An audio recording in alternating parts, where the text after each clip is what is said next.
ለምንድነው በጸሎት ላይ ሰነፍ የሆነው? ለምንድነው ጸሎታችን ቅድመ እግዚአብሔር አልደርስ ያለው? የዚህን ምክንያት ጥቂት ለመነጋገር ያክል ነው። አቡነ ዘበሰማያት ደግሞ ክንፍ ያበቀሉ አባቶች አሉ። አቡነ ዘበሰማያት ደግሞ በደመና ላይ የሚቀመጡ አሉ። አቡነ ዘበሰማያት ደግሞ እንደ አይነት ጥቅሻ ከአንዱ ሀገር ወደ አንዱ ሀገር በብርሃን ፍጥነት የሚሄዱ አሉ። አቡነ ዘበሰማያት ደግሞ አጋንንትን የሚያስወጡ አሉ። አቡነ ዘበሰማያት ደግሞ ዝናም የሚያዘንሙ አሉ። እኛ ግን አቡነ ዘበሰማያት ደግመን ለኃጢአታችን ስርየት እንኳን ማግኘት አልቻልንም። ለምን? መሰረታዊ ጥያቄ እሱ ነው። የትምህርታችን ርዕስ ታባነ እግዚኦ ውስተ መንሱት ነው። አቤቱ ወደ ፈተና አታግባን ነው። የፈተና ዘመን ስለሆነ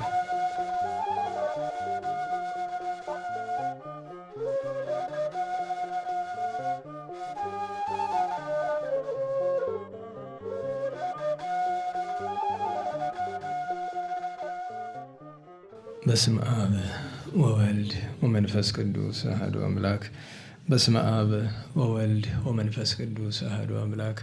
በስመ አብ ወወልድ ወመንፈስ ቅዱስ አሐዱ አምላክ አሜን። ይትባረክ እግዚአብሔር አምላከ እስራኤል ወአምላከ አበዊነ ቅዱሳን ዘተሳሃለነ ወገብረ መድኃኒተ ለሕዝበ ዚአሁ። ይቅር ያለን ለወገኖቹ ለምእመናን መድኃኒትን ያደረገ የአባቶቻችን አምላክ የቸርነት ጌታ ቸሩ እግዚአብሔር ከዚህ ሰዓት ከዚህ ዕለት ያደረሰን ቅዱስ ስሙ የተመሰገነ ይሁን። እንዴት ዋላችሁ? ቸሩ መድኃኔ ዓለም ፈጣሪያችን ለአምላክነቱ እንደሚገባ ቅዱስ ስሙ የተመሰገነ ይሁን። ቸሪቱም መብርሃን ወላዲተ አምላክ ቅዱስ መስቀል ቅድስት ቤተ ክርስቲያን ያከበራቸው ቅዱሳን ሁሉ ስማቸው የተመሰገነ ይሁን። እንኳን አደረሳችሁ።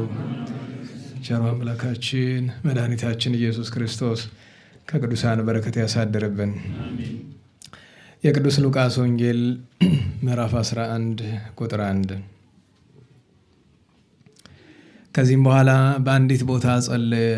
ጸሎቱንም በጨረሰ ጊዜ ከደቀ መዛሙርቱ አንዱ ጌታ ሆይ ዮሐንስ ለደቀ መዛሙርቱ እንዳስተማራቸው ጸሎት አስተምረን አለው። እርሱም እንዲህ አላቸው፣ በምትጸልዩበት ጊዜ እንዲህ በሉ፣ በሰማያት የምትኖር አባታችን ሆይ ስምህ ይቀደስ፣ መንግሥትህ ትምጣ፣ ፈቃድህ በሰማይ እንደሆነ እንዲሁም በምድር ይሁን። የዕለት ምግባችንን በየዕለቱ ስጠን፣ እኛም የበደለንን ሁሉ ይቅር እንድንል በደላችንን ይቅር በለን። አቤቱ ወደ ፈተና አታግባን፣ ከክፉ ሁሉ አድነን እንጂ። እንዲህም አላቸው፣ ከመካከላችሁ ወዳጅ ያለው ሰው ቢኖር በመንፈቀ ሌሊት ወደ እርሱ ሄዶ እንዲህ ቢለው፣ ወዳጄ ሆይ 3 እንጀራ አበድረኝ፣ ወዳጄ ከመንገድ መጥቶብኛልና የማቀርብለት የለኝም። ያ ወዳጁም ከውስጥ ሆኖ አትዘብዝበኝ፣ ደጁን አጥብቀን ዘግተናል፣ ልጆችም ከኔ ጋር በአልጋ ላይ ተኝተዋል፣ እሰጥ ዘንድ መነሳት አልችልም ይለዋልን?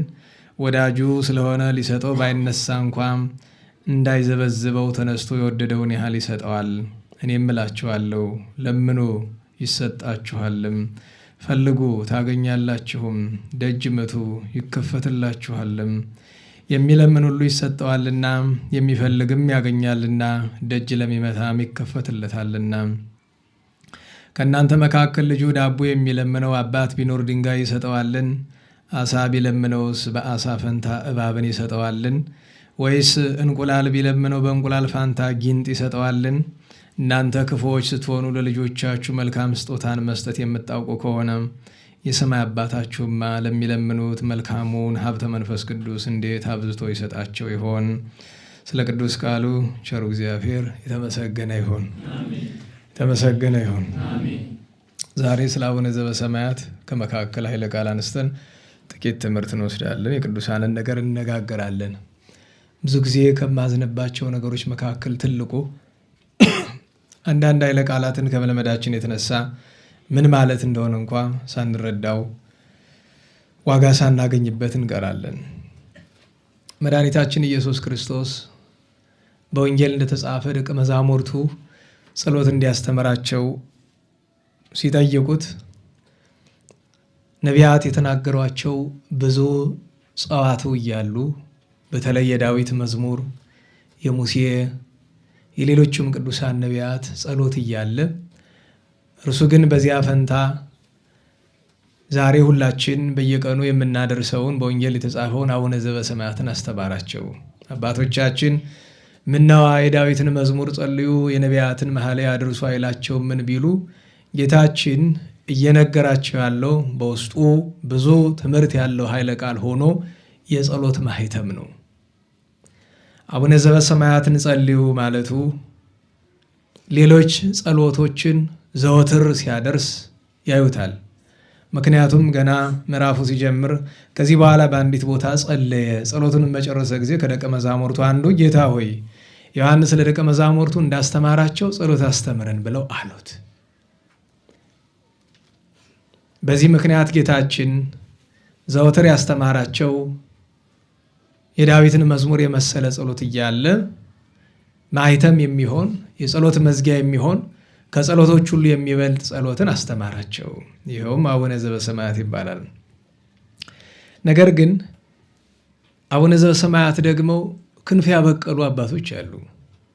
አቡነ ዘበሰማያት ደግሞ በደመና ላይ የሚቀመጡ አሉ። አቡነ ዘበሰማያት ደግሞ እንደ አይነ ጥቅሻ ከአንዱ ሀገር ወደ አንዱ ሀገር በብርሃን ፍጥነት የሚሄዱ አሉ። አቡነ ዘበሰማያት ደግሞ አጋንንትን የሚያስወጡ አሉ። አቡነ ዘበሰማያት ደግሞ ዝናም የሚያዘንሙ አሉ። እኛ ግን አቡነ ዘበሰማያት ደግመን ለኃጢአታችን ስርየት እንኳን ማግኘት አልቻልንም። ለምን? መሰረታዊ ጥያቄው እሱ ነው። የትምህርታችን ርዕስ ታባነ እግዚኦ ውስተ መንሱት ነው። አቤቱ ወደ ፈተና አታግባን ነው። የፈተና ዘመን ስለሆነ በአጠቃላዩ ግን ለምንድን ነው በጸሎት ላይ ሰነፍ የሆን ነው? ለምንድን ነው ጸሎታችን ቅድመ እግዚአብሔር አልደርስ ያለው? የዚህን ምክንያት ጥቂት ለመነጋገር ያክል ነው። እንግዲህ ዛሬ አባቶቻችን ብዙ ቅዱሳን በዓላቸው ተከብሯል። የመጀመሪያው በእድሜ ጥቂት በገድል ከፍተኛ ገድል ካደረጉ ቅዱሳን መካከል በጣም ተጠቃሽ እነ ቅዱስ ቂርቆስ እና አባ አብዶም እና እንደ ቅዱስ ኤስድሮስ አሉ። ከነዚህ መካከል በሁለተኛው ስሙን የጠራሁት አባታችን አባ ኖብ ዛሬ ረፍቱ ነው። በኢትዮጵያ ኦርቶዶክስ ተዋሕዶ ቤተክርስቲያን ሰፊ ገድል ከተጻፈላቸው ቅዱሳን አንዱ አባ ኖብ ነው። አባ ኖብ ግብፃዊ ነው። ገና በ12 ዓመቱ ወላጆቹ አባቱ መቃራ እናቱ ማርያም ይባላሉ ልጅ አጥተው እግዚአብሔርን ለምን የወለዱት ነው። በሕግ በስርዓት አሳድገውት በልጅነቱ ብዙ ሀብት ትተውለት ሞተ። ብዙ ጊዜ አይታችሁ ከሆነ ጸሎት ሲጸለይ ካህናት ወይ ሊቃውንት ይሆናሉ። ድምፃቸው በሚሰማ ከሆነ አቡነ ዘበሰማያት ሲደግሙ ተመልከቷቸው። አብዛኞቹ አንዲት አንቀጽ ላይ ሲደርሱ 3 ጊዜ ይመላልሷታል። ምን የምትል ናት? ሲሳየነ ዘለለ ዕለትን ሀበነ የምትለው ማለት ነው። አይነቀፍም። ግን የኛ መምህራን እንደሱ አያደርጉም። በጣም ወደ መንፈሳዊነቱ የተጠጉት ከመላለሱ ሁሉንም መመላለስ ነው። የበለጠ መምረጥ ካለብን ለምስጋና አንቀጽ ይትቀደስ ስምከን፣ ለልመና አንቀጽ ህድግ ለነን፣ ለስሬት አንቀጽ ለልመና አንቀጽ ይታበአንን ነው መመላለስ። ሰው ከእግዚአብሔር ለኃጢአቱ ስርየትን ሳይሻ አስቀድሞ ስለሆዱ መሻት በጣም ከባድ ነው። በነገራችሁ ላይ ጌታችን አንድ ነገር ነግሩናል። ፀሐይ ሳትወጣ ቀርታ ታውቃለች? ንገሩኝ። በጸሎታችን ነው። እግዚአብሔር ለጻድቃን ብቻ ነው ፀሐይን የሚያወጣ አይደለም።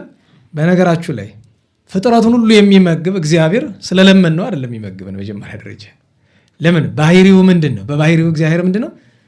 መጋቢ ነው። ማወቅ አለባቸው። ታዲያ ሰው ስለ ምግቡ መለመን የለበትም አይደለም፣ መለመን አለበት።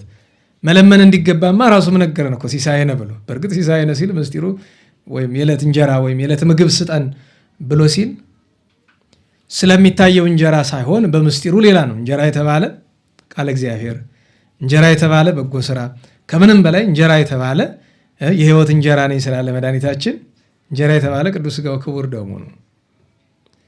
ምክንያቱም ብዙ ሰው ሲሳየነ ዘለለ ዕለትን የሚለውን የምንደጋግመው ለዚያኛው አይደለም፣ ለቃለ እግዚአብሔሩ ለሥጋው ደሙ ለዘላለም ሕይወት ሳይሆን ለሆዱ ነው። በዚህ ምክንያት ሰው መልክአ ኤዶም ሲደግም ብዙ ጊዜ የሚያተኮርባት የመልክአ ኤዶም አንቀጽ አለች አይደል?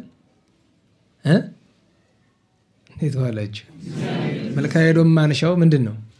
ለዝክረ ስምኪ በአማህ ነው አይደለም? ቀጥሎ ምንድን ነው? ሀሊብ ነው አይደለም? ከዚያ ቀጥሎ ምንድን ነው? ዘመንክር ጣዕሙ ነው። ከዚያ ቀጥሎስ ልብኪ የዋህ አይደለም? ዘያምር ተበቅሎ። ከዚያ በኋላስ የተደግና ያቂበ ኩሎ መዓልተ ወሌሊተ። እስኪ ግፉበት እሱን አበወርኩፍና ወሀበሀደርኩ ቤተ ማርያም ድንግል። እሺ ቀጥሎ በልብሶ ሲሳይ ኢታሬኒ ንድየተ እስመ ቁረራ ያበረሰ ጸሎት። እና ይሄ ምን ይላሉ? ቅዱሳን ሲበርዳቸው ጸሎት ይረሳሉ። እንዴት ዋላችሁ? ቅዱሳን ሲርባቸው ጸሎት ይረሳሉ፣ ሲበርዳቸው ጸሎት ይረሳሉ። መች ትዝ ይላቸዋል? ለእኛ ለደካሞቹ የተደረሰ ይመስለኛል። ለምን የእንታ ሊቀ ሊቃውንት ይላሉ አይደለም? የራበውን ሰው አትስበከው። በጣም ትልቅ ኃይለ ቃል ነው። የራበውን ሰው አትስበከው፣ አይሰማም። መጀመሪያ ረሃቡን አስታግስለት። ለምን ወደ ሆዳችን የምናተኩር ሰዎች ስለሆን ሲርበን ምንም ነገር ለመስራት እንቸገራለን። እና ሲሳየነ ዘለለ ዕለትነ ሀበነ ዮምን መመላለስ ጥሩ ነው። የበለጠው ግን ህድግ ለነ አበሳነ ወጌጋይነ፣ እሷን ነው መመላለስ። በደላችን ይቅር በለን። ከዚያ ቀጥሎ ኢታብአነ እግዚኦ ውስተ መንሱት፣ አቤቱ ወደ ፈተና አታግባን ነው። እና ይህንን ነገር ለምን አመጣኸው ብላችሁ ብትሉ አባታችን አባ ኖብን አሳድገውት ወላጅ ለልጅ በዚህ ዘመን ሰው ምን ይላል? አንዳንድ ጊዜ ሲያገኘችሁ ድሃ እንደሆናችሁ ሲያውቅ ምንድን ነው የሚል? በተለይ ቤተሰብ ልጆች ያሏችሁ ከሆናችሁ እንዲህ አንተ ለራስህ ባታስብ ለልጆች አታስብም? ነገ ምን ቅርስ ትተህላቸው ልታርፍ ነው ይላል። ፋሲል ግንብ አለላቸው፣ ደብረ ብርሃን አለ ለቅርስ ከሆነ ደህና ዋላችሁ። ቅርስ አይደለም በቃ እሱ አለላቸው። ሌላውን ነው ሰርቶ ይብላ። አባት ለልጁ ለምን ገንዘብ ይተውለታል? አባት ለልጁ እናት ለልጇ መተው ያለባቸው 3 ነገር ነው። ደህና ዋላችሁ። አንደኛ ሃይማኖት፣ እምነትና ምግባር ነው ማውረስ ያለባቸው፣ ገንዘብ አይደለም። አንደኛ እምነትና ምግባር። ሁለተኛ ማውረስ ያለባቸው ምንድን ነው? መልካም ጠባይ ነው፣ ሰው መውደድ ማለት ነው። ሶስተኛ የሥራ ባህል ነው፣ ሰርቶ የመኖር ፍላጎትን ነው። አንድ ሰው የጎንደር ሰው በምን ተበላሽ አለ። ቁጭ ብሎ እየበላ ቁጭ ብሎ ምን አግኝቶት ነው የሚበላ? አብዛኛው ዘመዱ አሜሪካ ነው፣ የቀረው ደግሞ በረሃ ያርሳል። አንዱ እየሰራ አንዱ ይበላል። እናንተ መሀል አንዱ መጥቶ አሁንም አለ ላማክር ብሎ እኔ ትልቅ ነገር መስሎኛል። እንግዲህ ለሱ ትልቅ ሊሆን ይችላል። ምንድነው ስለው እህቴ ውጭ ሀገር ነው ያለች አትረዳኝም አለ። በጥፊ ተንጠራርቼ በአቅም ሰው ደስ ደግሞ ወንዱ ነው እኮ ነው ጭራሽ ሴት እህቱ። እኔ በነገራችሁ ላይ እህት ሆነ ወንድም ሆነ አጎታ አክስት አንተን የመርዳት ግዴታ አለበት? ንገሩኝ። ከፈለገ እኮ ነው፣ ካልፈለገስ እንዴ አንተ ገሌ ሳይረዳኝ የሚባል ነገር አለ? ይሄ እኮ በጣም ትልቅ መንፈሳዊነታችን መጉለል ብቻ እኮ ነው። ድንቁርና እኮ ነው፣ በስጋዊም ነውር ነው እኮ። ገሌ ሳይረዳኝ ብለህ ቅሬታ እንዴ! አባቶቻችን ጥሩ ተረትና ምሳሌ ያላቸው አይደለም? እንኳ የማያውቅን ስጡኝን ማን አስተማረው ይላሉ።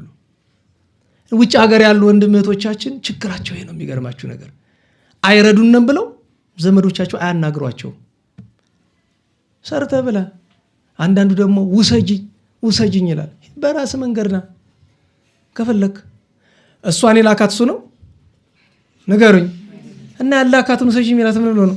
ከፈለገች ትውሰደው፣ ካልፈለገች እሷ ፍላጎት ነው። እንድናስተውለው የምፈልገው ነገር ወላጅ ለልጁ ማስቀመጥ ያለበት ነገር እምነትን፣ ምግባርን፣ መልካም ጠባይን እና ሰርቶ መኖርን ነው። እኔ በነገራችሁ ላይ ህፃናትን ሲያስተምር ለምሳሌ የአስኳላ ትምህርት አለ አይደለም? የዘመናዊ ትምህርት የመጀመሪያው 3 ዓመት ከ4 ዓመታቸው ጀምሮ እስከ 6 ዓመታቸው የሚማሩበት ይባላል ኬጂ ይባላል። ኪንደር ጋርተን ይባላል። ምን ማለት ነው? እንዴት ዋላችሁ? ወደ ወንድሞቻችሁ ልጆቻችሁን ታስገባላችሁ አይደል? ምን ማለት ነው? ኪንደር ጋርተን በ18ኛው ክፍለ ዘመን አካባቢ የነበሩ ጀርመናውያን የሰጡት ስም ነው። ኪንድ የሚለው ምን ዋላችሁ? ህፃናት ልጆች እንደማለት ነው። ጋርተን ጋርደን ነው፣ የልጆች ገነት ወይም የልጆች መዝናኛ መዋዕለ ህፃናት ሲባል ተማላችሁ አይደል? እንደዛ ነው። ኪንደርጋርተን ጀርመንኛ ነው መጀመሪያ ነገር፣ እንግሊዘኛም አይደለም። ዓላማው ምንድን ነው ከተባለ ልጆችን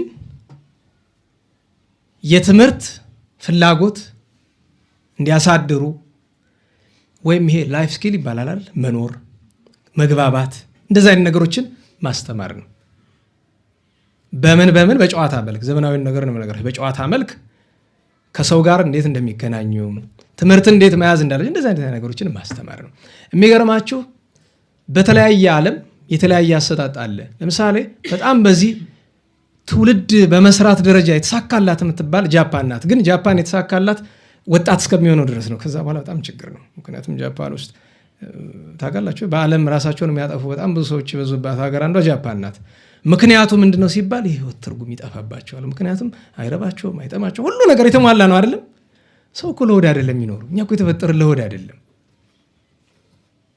አንዲት እናት እንደዚህ ያለች ይባላል አይደል? ገበያ በሸቀጥ እየነገረች ነው የምትኖረው። በጣም ደህና ናት እና ስትሰራ ውላ ሄዳ ለጆሮዋ ጉትቻ ገዝታ ስትመጣ ጎረቤት ያያታል። እንዴ አንቺ ደህና እኮ ነሽ፣ እቤት ልጆች ምን ሊበሉ ነው ብሎ ሲላት እግዚአብሔር የከፈተውን ጉሮሮ ሳይዘጋው አያድርም። እኔ የከፈትኩን ጆሮ እኔ ነኝ የምዘጋው። ትነድሉት የለ ጌጥ ማንጠልጠያ ይነደላል አይደል አለች ይባላል አይደል? በነገራችሁ ላይ አብዛኛው ማህበረሰብ እኮ የፈለገውን ያክል ሊቸግረው ይችላል እንጂ እኮ እግዚአብሔር ቸር ነው፣ ጦም አያሳድርም እኮ። በሆነ ምክንያት የሆነ ነገር ተመግበው ማደራቸው አይቀርም። እግዚአብሔር ቸርነቱ ብዙ ነው እና ሰዎች አሜሪካ መሄድ ስኬት፣ ገንዘብ ማግኘት ስኬት ምናምን የሚመስለዋል ሰው። እስቲ የምትፈልጉትን ነገር ሁሉን ነገር ብታደርጉ ቀጥሎ የሚመጣባችሁ ምኞት ይመስላችኋል? መሞት ነው የምትፈልጉት። ምክንያቱም ትርጉም አይሰጥማ።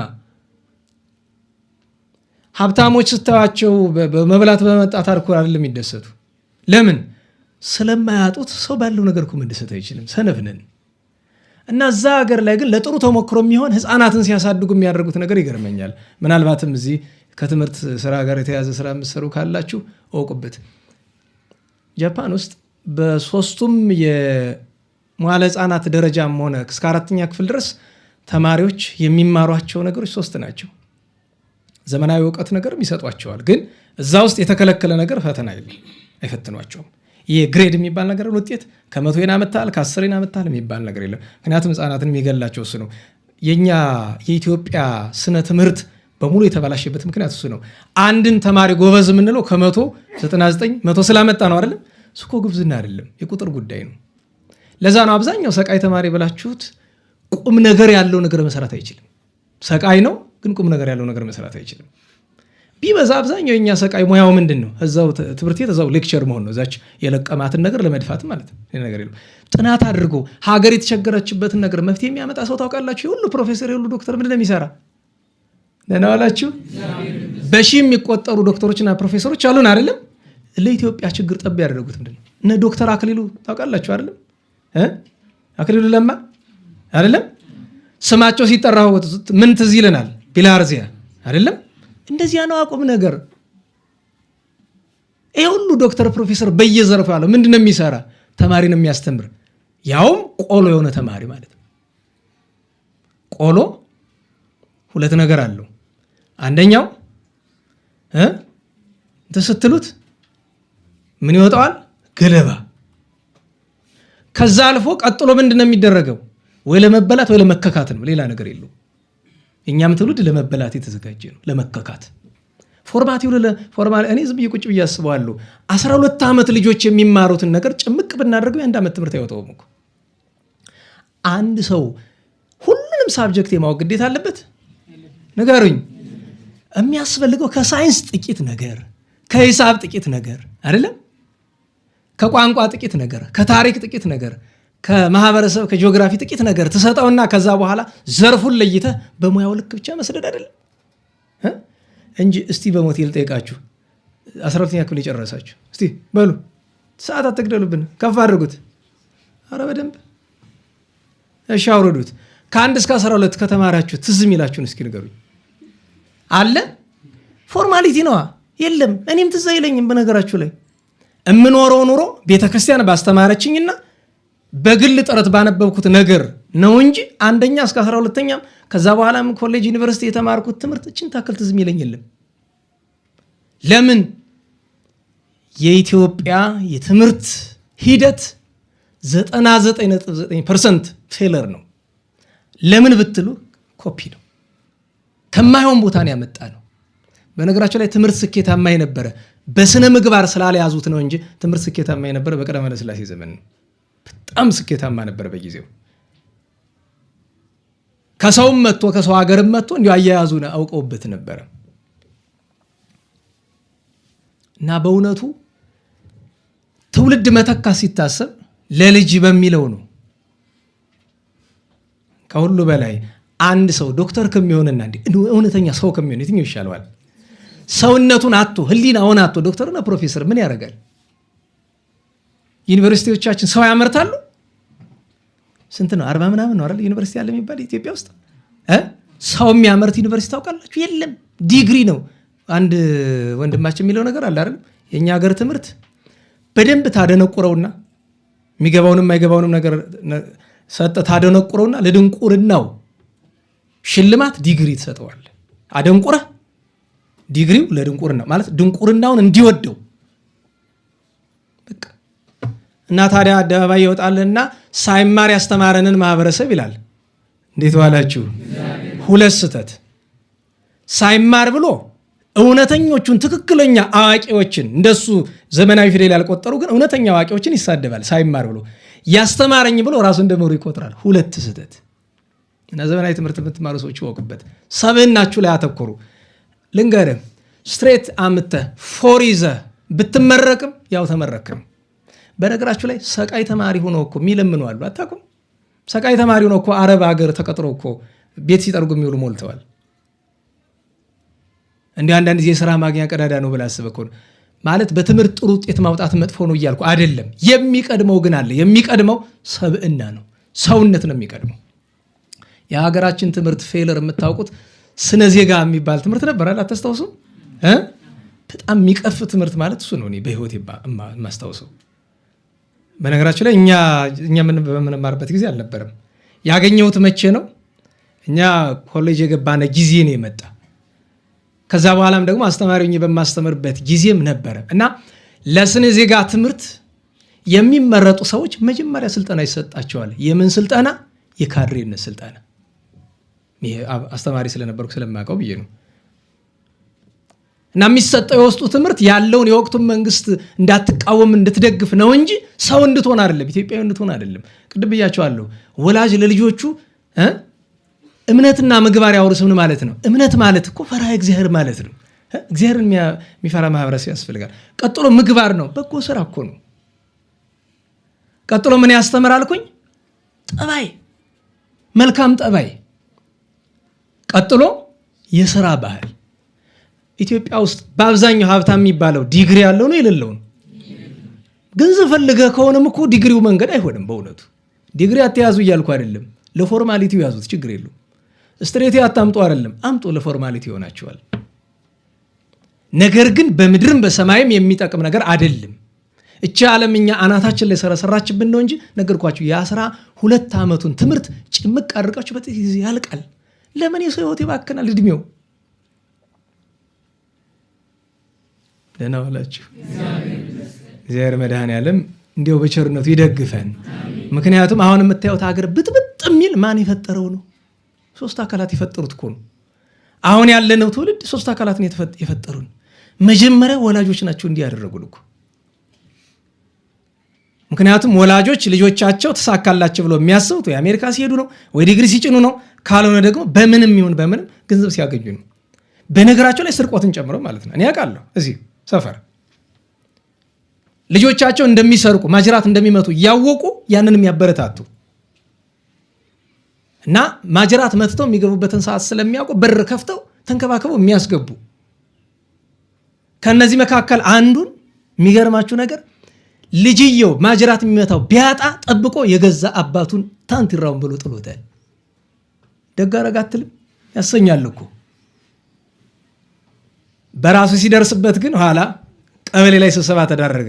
ማጅራት መች ጠቆሙ ሲባል ሰውየው እጁን አወጣ። ማን ሊጠቁም ነው? ሌባን የፈለጋችሁ የኔ ልጅ አለላችሁ አይደል? ዋናው ምስክር ነው። አይኔ ነው ምስክር፣ እኔንም መጥቶኛል ውሰዱ። መጀመሪያ አይልም ነበረ ሌላ ሰው አንገት ሲሰብር። በምንም ይሁን ገንዘብ ነው በቃ የሚፈልግ። አሁንም ድረስ በነገራቸው ላይ ቆራቢ መልካም ደግ የምትሏቸው ወላጆች ከገንዘብ ያለፈ ጭንቅላታቸው ለማሰብ በጣም ይቸገራል። አሁን ያለውን እንዲህ ያለውን ትውልድ የፈጠረ መጀመሪያ ወላጅ ነው። ቀጥሎ በጣም የሚያሳዝነው ነገር ይህን ትውልድ የፈጠረች ቤተ እምነት ጭምር ናት። ነናዋላችሁ ስነ ምግባር ያለው ትውልድ ስታስብ ቤተ ክህነቱ ስነ ምግባር ያለው ሰው ታውቃለህ? አቁም አንነጋገር። ስነ ምግባር ያለው ዲያቆን አይናፍቅም ማየት? ኧረ ቄስም ይናፍቃል። ኧረ ወደ ላይ ይናፍቃል። እንዳንጠራው ከብዶን ነው እንጂ አይናፍቅም። እንዴት ዋላችሁ? ምውት እኮ ነው ጠቅላላ። አስባችሁታል? ዘረኝነቱን ስታስቡት ምንድነው ይህንን የፈጠረው? በዚህ ዘመን ያለን የቤተ ክርስቲያን አገልጋዮች በቁማችን የወደቅንበት አንዱ ሶስተኛ ትውልድ የፈጠሩ የትምህርት ተቋማት ናቸው። ኬጂ ከምትለው ጀምሮ ታውቃላችሁ። ግብረ ሰዶማዊነት በጣም በኬጂ ደረጃ እንኳን መሀል ሀገር ስትሄዱ ታዳጊዎች ህጻናቱ ልቆሸዋል እኮ። እዚህ መካቢራ መጥቷል። ጠብቁ፣ ተቆጣጠሩ አካባቢያችሁን። በነገራችሁ ላይ ገንዘቡን ብቻ አትዩ። እዳ ስላለባችሁ ነው ወደዚህ የምጠቁም። ወደ በዓቶች ነው ትምህርት ቤት ከፍቶ መልካም ስራ እየሰሩ ነው። ግን ተጠንቀቁ። ሲገባ አታውቁትም። ጠላት ክፉ ነው። ለልጆች ስነ ምግባር ስለመስጠት በጣም አብዝታችሁ አስቡ። ሰብዕናቸው ስለመስራት አስቡ። ቅድም ምሳሌ አድርጌ የነገርኩላችሁ የጃፓን እስከ 4ኛ ክፍል ድረስ የሚገርማቸው ነገር መሰረታዊ ነገር ስለ ጃፓናዊነትና ስለ ሰውነት ነው የሚያስተምሯቸው። ለምሳሌ ጃፓን የአንደኛ ደረጃ ትምህርት ቤት ላይ ጽዳተኛ አይቀጠርም፣ ክልክል ነው። ማንም ያጸዳ? ራሳቸው ህፃናቱ ናቸው። በልቶ የበላበትን ምግብ የሚያጥብ ህፃን አላችሁ ከቤት? ታዳጊ አላችሁ ከቤት? የምታውቁት አለ? የለም። ይህንን ያስተምሯቸዋል። ታላላቆችን ስለማክበር በጃፓን ውስጥ ህፃናት ትልልቆች ሲሄዱ ቆርጠው አያልፉም። ልክ እንደኛው ባህል ቆሞ ነው። ዛሬ ቆሞ የሚያሳልፋችሁ ታዳጊ አለ? ሰላም ሲባባል ጃፓናውያን እንኳን ሌላ ይቅርና ጠቅላይ ሚኒስትሩ የጃፓን ሰላም ሲል እንዴት ነው? ማንኛውም ተራ ሰው ናችሁ እንኳን ብትገቡ እንዴት ነው ሰላም ይላችሁ? ከወገቡ በደንብ ጥፍሎ የመስገድ ያክል ነው። እሱ የባውዳው እንደሚሉት እንደ መስገድ ያክል ነው። እንዲህ ያለውን ስነ ምግባር ነው የሚያስተምሯቸው። በዚህ ምክንያት ነው ጃፓናዊነትን አጽንተው የሚጠበቁት። እኛ ጋር ግን ስትመለከቱ እንዴት ዋላችሁ? ነገርን አመጥቶት ነው። ሁሉም ትምህርት ነው። ርዕሳችን ጸሎት ላይ ቢሆንም እንኳን እና እግረ መንገዱንም የልጆች ነገር ከተነሳ ላይ ቀር ማጠቃለያ ያላደርገውና ስለ ልጆቻችን እግዚአብሔርን ምንድን ነው የምንለምነው? ወይ ስለ ህፃናት ምንድን ነው የምንለምነው እግዚአብሔርን? አታስታውሱም? ከዓመታት በፊት ነግሬያቸዋለሁ። አንድ ሰው መጥቶ እንኳን ደስ አለ አለ። ለምኑ አልኩት። ልጅ ስለወለድክ እሱን መንግስተ ሰማያት የገባ ቀን ትለኛለህ። አቆየው፣ እስከዚህ አቆይልኝ። እንደዚህ ተብሎ ሲባል እብደት ማጋነን ሊመስል ይችላል። መውለድን እንደ ስኬት የሚቆጥር ሰው ካለ ችግር ነው። አየህ፣ ዲግሪና መውለድ ስኬት አይደለም።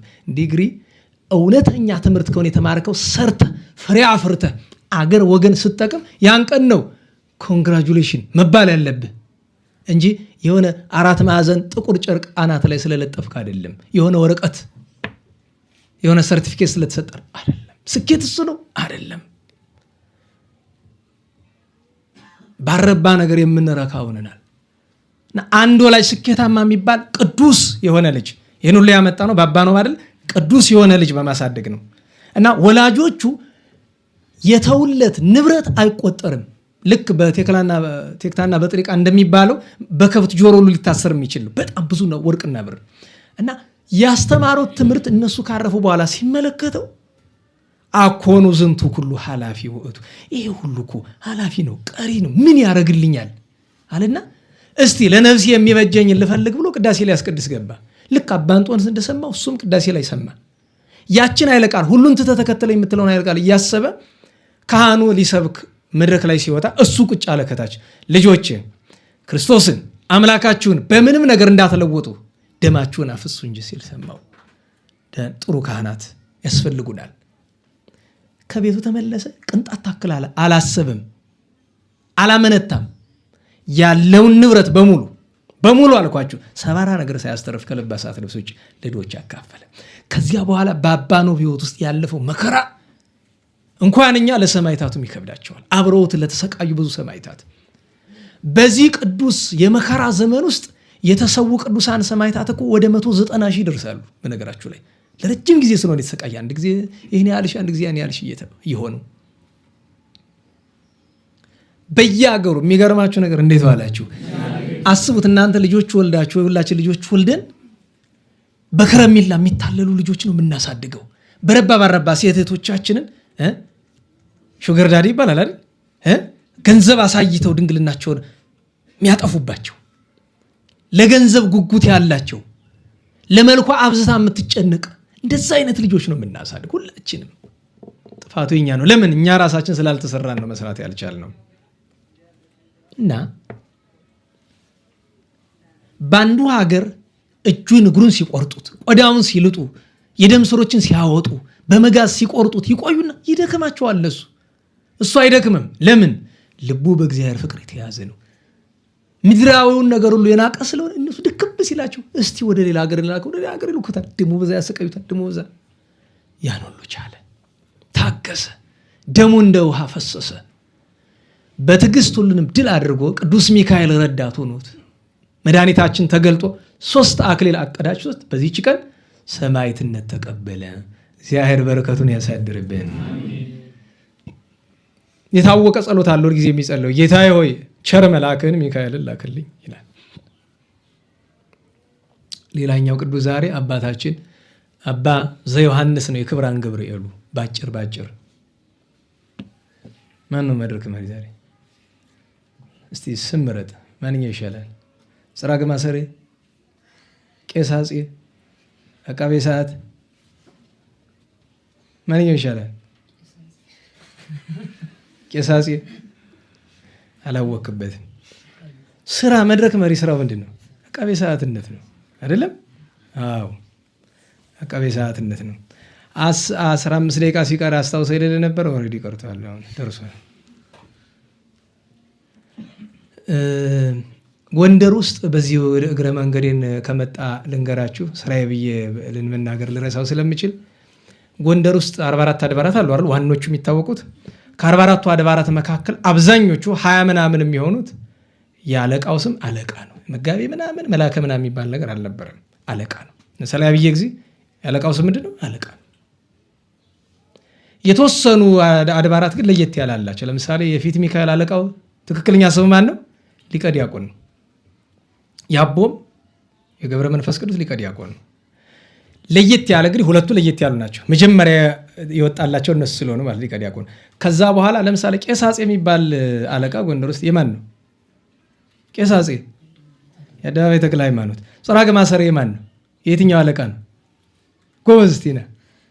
ጽራግ ማሰሬ ጎንደር ውስጥ የትኛው ነው? ርዕሰ አድባራት። አረ ነግሬያችኋለሁ። አደባባይ ኢየሱስ። እሺ መላከ ፀሐይ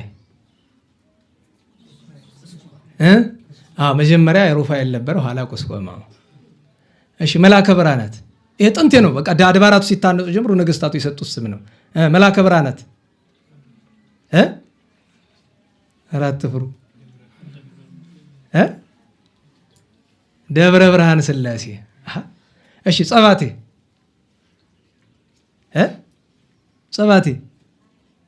አዘዘው ተክለ ሃይማኖት። ኧረ በሞት የያዙ እንጂ። እሺ መላከ ገነት ጥንት አንስቶ የወጣ ስም ነው። መላከ ገነት አጣጣሚ። እነዚህን የመሰሉ አድባራት ናቸው እንጂ ሌላው በሙሉ ስሙ አለቃ ነው በአብዛኛው። አቃቤ ሰዓት የትኛው ደብረ አለቃ ስም ነው? በእርግጥ እንደ ሀገር ጽራግ ማሰሬ፣ ጸሐፈ ላህም እና አቃቤ ሰዓት እንደ ሀገርም ማዕረግ አላቸው። ለጎንደር ግን አለቅነትም አላቸው። አቃቤ ሰዓት የሚለው ማዕረግ ከጎንደር አለቆች የማን ነው? በሉ እንጂ በ200 ሚሊዮን ብር እየተሰራ ያለ ቤተክርስቲያን በሉ። ደብረ ምጥማቅ አቃቤ ሰዓት ነው ማዕረጉ። የመጀመሪያው አለቃ አቃቤ ሰዓት ከብቴ ናቸው። ያዙ ታሪካት ነው። የባታ አለቃ ስም ማን ነው? አለቃ። የመጀመሪያው አለቃ ማን ናቸው? አምጣ። አለቃ ዘፈሩ። ያዝ አባቶች አጥኑ። ታሪክማ ጎበዝ መሆን አለባቸው። አለቃ ዘፈሩ እነ ሊቀ አስቅቦ ደብሩን ያሰሩት በመናኔ መንግስት ተክለ ሃይማኖት ዘመን። እግዚአብሔር አባቶቻችን ነፍስ ይማር፣ በረከታቸውን ያሳድርብን። አባታችን አቡነ ዘዮሐንስም ወላጆቻቸው ዘካርያስ አባታቸው ነው፣ መስፍን ነው። እናታቸው ሶፊያ ትባላለች። ልጅ አጥተው ይኖሩ ነበረ። የሚገርመው በወቅቱ መርሃቤቴ የሚባል አለ። የመርሃቤቴ ዋናው አገረ ገዢ ጎዶልያ ይባላል። ጎዶልያ 500 ሚስት ነበሩ። ቆንጆ ሴት አለች ከተባለ አምጣት ነው። የገሌ ሚስት ናት ምናምን አይሰራ አምጣ ነው። ማን የቀረች በዚህ ሀገር? ሶፊያ ናት። ለምን? ባሏን ይፈራዋል። ዘካርያስ አይለኛ ነው፣ በሌላው ደግ ነው። ግን ምንድን ነው የሚል መጽሐፍ? ንጉሥ በመንግስቱ፣ እግዚአብሔር በመለኮቱ፣ ባላገር በርስቱ፣ ጎልማሳ በሚስቱ ነው። በዛ ከመጣብህ በሃይማኖትና በሚስት በሌላ ነገር ሲመጣ ያው ድርድር የለም እና ይፈራዋል። ኋላ አላስችል ስላለው ምን አደረገ? ወደ ሀገር አረሚ ወዳልተጠመቁት ሀገር ሂድና አስገብርሃቸውና ብሎ ላከው። ግን አስቀድሞ ወደ እነሱ መልእክት ልካለ። የጎዶልያ እግል የሚባል የኔን የጦር መሪ ልክ የለውኝ፣ እናንተ ያላችሁበትን ቦታ ከሩቅ አስመስዬ ነግሬዋለሁ፣ ከመንገድ ላይ በደፈጣ ጠብቃችሁ ግደሉልኝ፣ የእናንተን ግብር አልፈልግም ብሎ አስቀድሞ ነግሯቸዋል። የሚገርመው ግን ያቺ ሴት ነገሩ ገብቷታል። ቅድስት ሶፊያ የአቡነ ዘዮሐንስ እናት፣ የዛን ጊዜ አልተወለዱም ገና። ገብታ ቅዱስ ገብርኤልን በጣም ተወዳለች። ገብርኤል ሆይ ባሌን ጠብቅ፣ ከሁሉ ነገር እሷ ትጸልያለች። የሚገርመው ሄዶ እነሱ በደፈጣ አይደለም የጠበቁት፣ ፊት ለፊት ነው የጠበቁት። አገኛቸው፣ ተነጋገሩ። ለምን እንጣላለን? የአንድ ሀገር ሰዎች እኮ ነን፣ በፍቅር እንኑር፣ የሚገባውን ግብር አስገቡ እናንተ በቃ ብሎ ተስማምቶ ተመለሱ። ግን ያ ሁሉ ከመሆኑ በፊት እሱ እንደሄደ አምጡልኝ ብሎ አለ። አምጥቶ ፈቃዱን ሊፈጽም ሲሞክር ገብርኤል ሆይ ረድኤት ወዴት ነው ስትል ራሱ ቅዱስ ገብርኤል ወርዶ ሰውነቱን መታው። የጎዶልያን ተላ። በ8ኛው ቀን ሞተ። የሀገር ውስጥ ተሰብስበው ለመስፍንነት ለዋንነት ማንን መረጡ? ዘካርያስን መረጡ። ከዚያ በኋላ ነው ህዳር 13 ቀን ማን ተወለዱ? ዘዮሐንስ። እንግዲህ አስቡት፣ የመርሃቤቴ ገዢ ልጅ ናቸው። በስርዓት አሳደጓቸው። እስከ ስንት? እስከ 25 ዓመታቸው ድረስ። ሚስት አግባ፣ በቃ አሁን ልጃችን አንተ ብቻ ነህ፣ ሌላ ልጅ የለንም፣ ስለዚህ ዘራችን እንዲቀጥል ሚስት አግባ አሉ። አይ ወላጆቼ፣ እኔ ሚስት ከማግባቴ በፊት ቤተ እግዚአብሔር ሄጄ መጸለይ ይፈልጋለሁ፣ ከዚያ በኋላ እንነጋገራለን አሏቸው። ቤተ እግዚአብሔር ሄደው ጌታ ኢየሱስ ክርስቶስ ሆይ እነዚህ ሽማግሌዎች አርጅተዋል፣ ይበቃቸዋል፣ ውሰዳቸው። ሚስት አግባ አግባ ይሉኛል፣ ውሰድ ንብረትህን። ይመለሱ አርፈዋል።